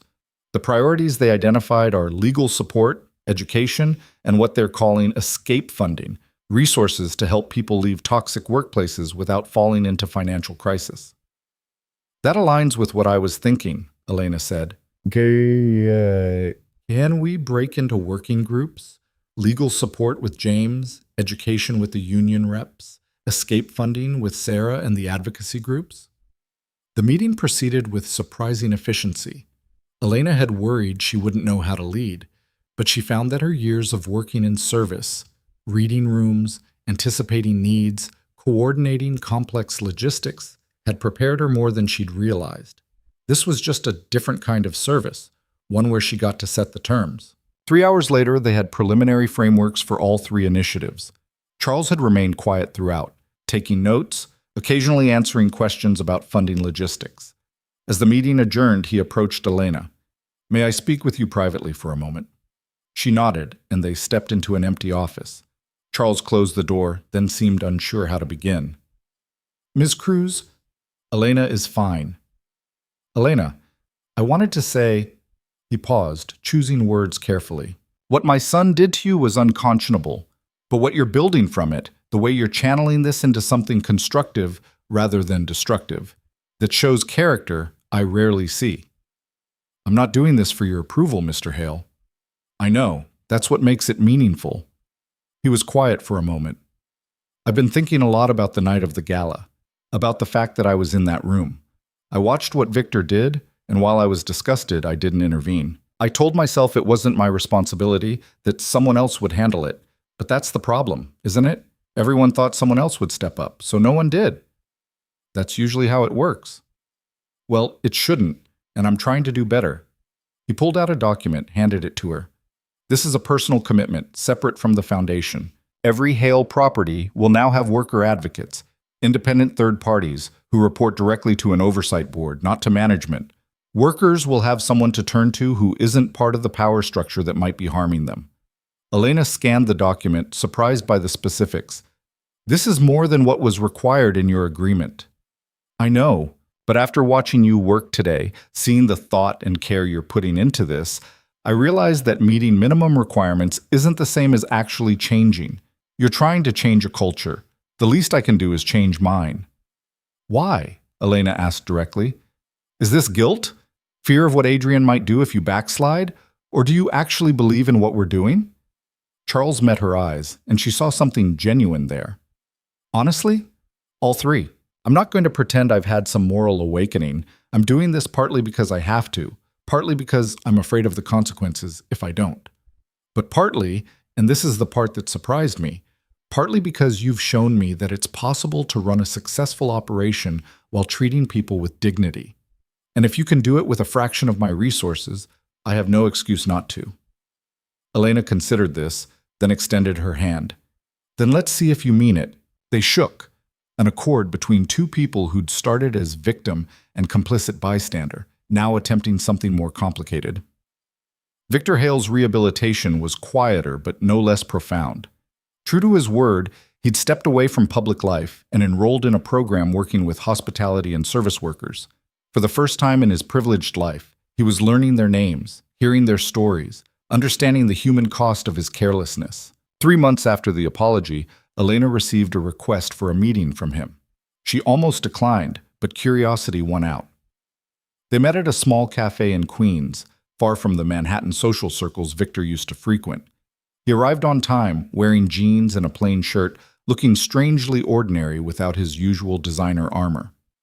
"Thank you for seeing me," he said, sitting across from her. "I wasn't sure you would." "I wasn't sure I would either," Elena admitted. "Why did you want to meet?" "To apologize in person. The press conference was necessary, but it was also scripted, required, coerced. I wanted you to hear me say it when there were no cameras, no leverage, no consequences beyond whether you believe me or not. So apologize." Victor took a breath. "What I did to you was cruel and inexcusable. I humiliated you because I could, because I'd never learned to see service workers as actual people with lives and dignity and value beyond their utility to me. I've spent the past 3 months working alongside people in the industry, and I'm ashamed that it took that long to understand what should have been obvious. You deserved better. They all deserve better. And I'm sorry." Elena studied him, looking for the smirk, the insincerity, the privileged boy playing at penance. She didn't see it. What she saw was someone genuinely uncomfortable with himself, struggling with a self-image that no longer fit. "Do you remember what you said that night?" she asked. "You said I needed to learn some respect. The irony being that I've had to show respect my entire life, to customers, to employers, to people who looked through me like I was furniture. You're the one who never learned it." "I know. Are you learning it now?" "I'm trying. I'm working shifts at restaurants, helping with catering events, doing the actual labor so I understand what it takes. And I'm learning that the people I dismissed my entire life are smarter, tougher, and more resilient than I'll ever be. They have to be. They don't have the luxury of coasting on family money. Elena was quiet for a moment. What do you want from me, Victor? Forgiveness? Absolution? I want you to know that you changed something, not just the public apology or the foundation, though those matter, but you changed me. Every time I start to fall back into old patterns, I think about that night, about your face when I poured that drink, about how much damage I did in 15 seconds of cruelty, and I try to do better. Trying isn't enough. I know, but it's all I have right now. He pulled out a piece of paper, slid it across the table. This is a list of people I've wronged over the years. Service workers I humiliated, contractors I treated poorly, people whose names I never bothered to learn, but whose dignity I damaged. I'm going to each of them, apologizing, making amends where possible. You don't have to forgive me, but I wanted you to know that what you endured isn't being wasted. It's teaching me to be better.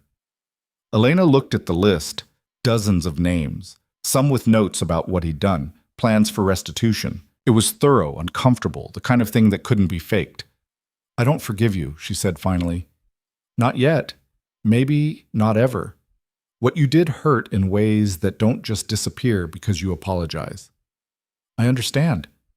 But I appreciate this. The effort, the genuine attempt to change, that matters. Not as much as not being cruel in the first place, but it matters. Victor nodded, accepting the conditional acknowledgement. For what it's worth, the foundation you're building is incredible. I've been following the news, and the programs you're implementing are already making a difference. It's not about me. It's about creating systems that protect people so they don't have to rely on someone's husband bringing down an empire to get justice. Your husband, Victor paused. I assume you know what he did? How he orchestrated everything? I know. He terrified my father, and me. The precision, the patience, the absolute control he had over systems we thought we owned. It was like discovering we'd been living in someone else's house the whole time. Elena allowed herself a small smile. He's very thorough. He's very dangerous. Only to people who deserve it. Victor absorbed this, then stood.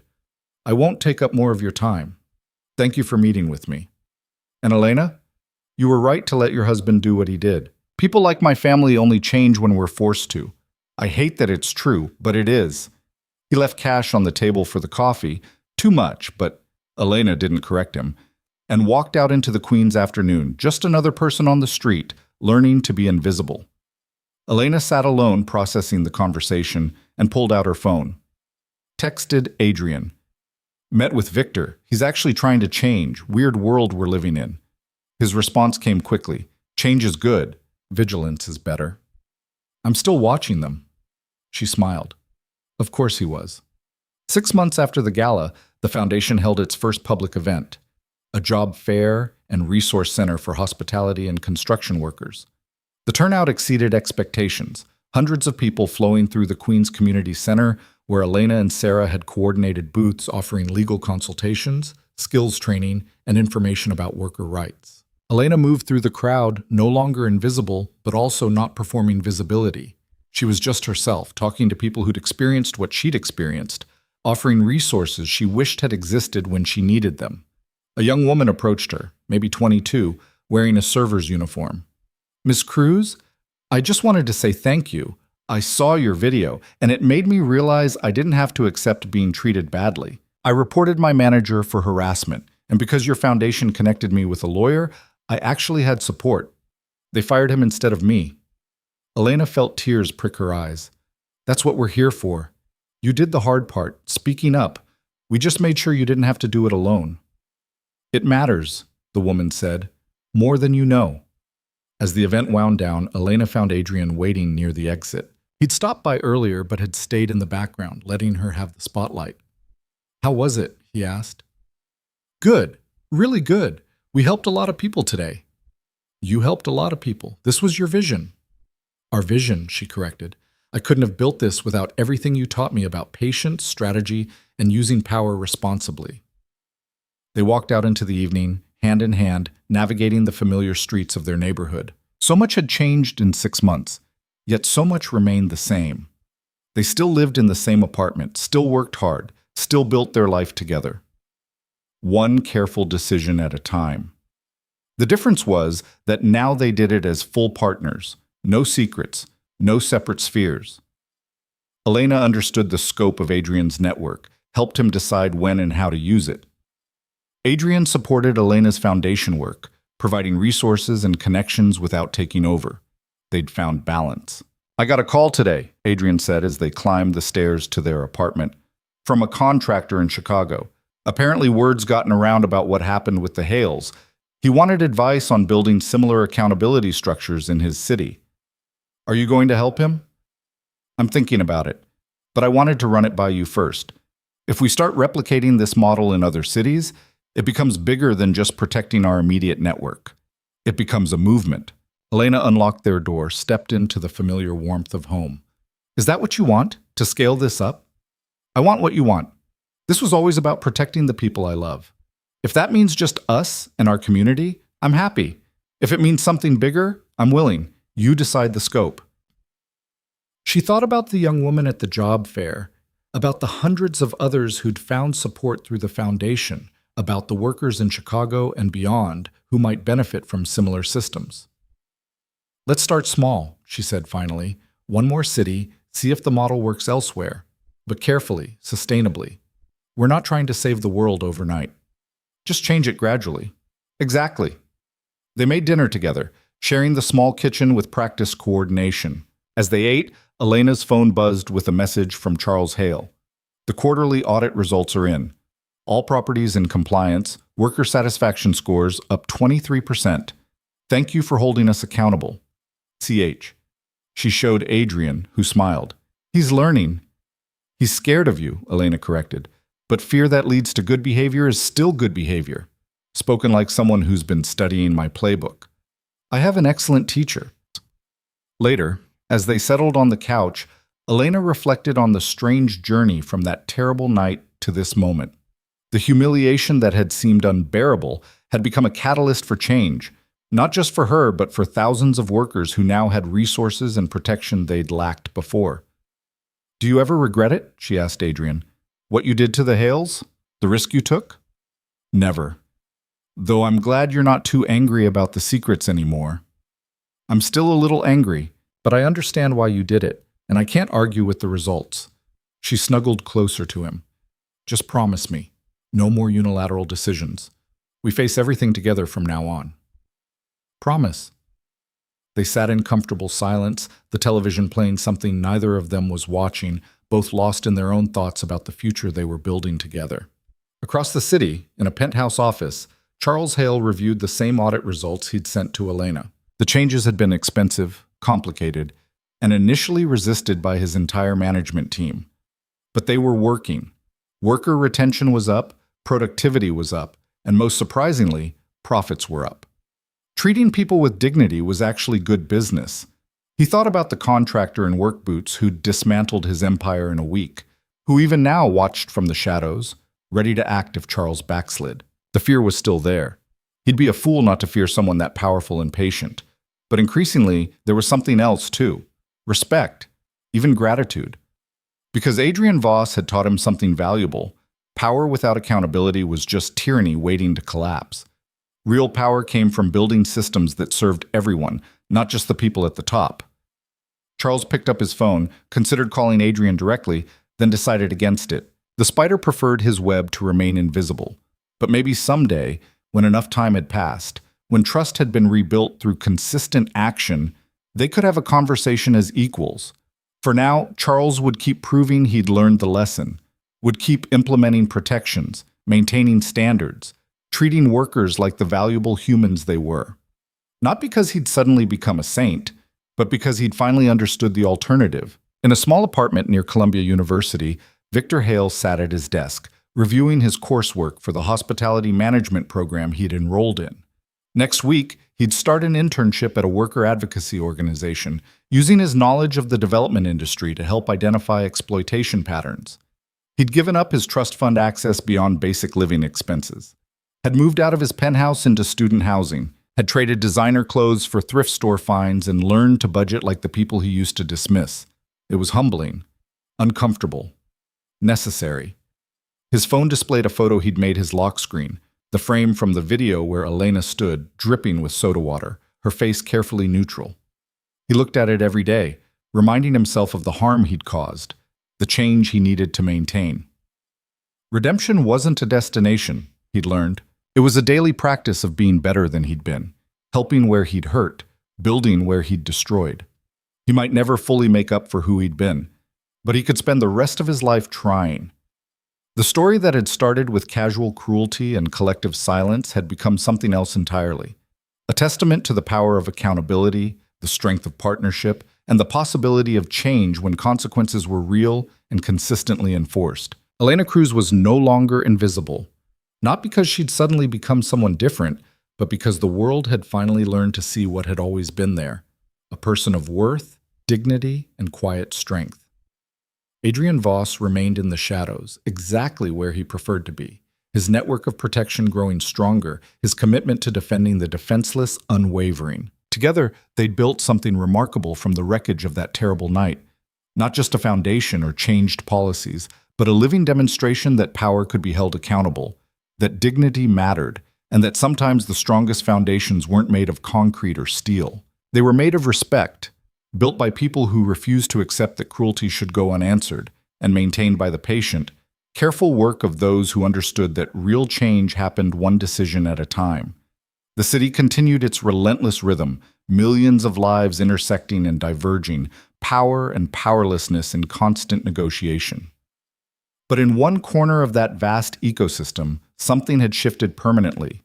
The invisible had become visible. The powerless had found power. And the empire that had seemed untouchable had learned that everyone, eventually, has to answer for their actions.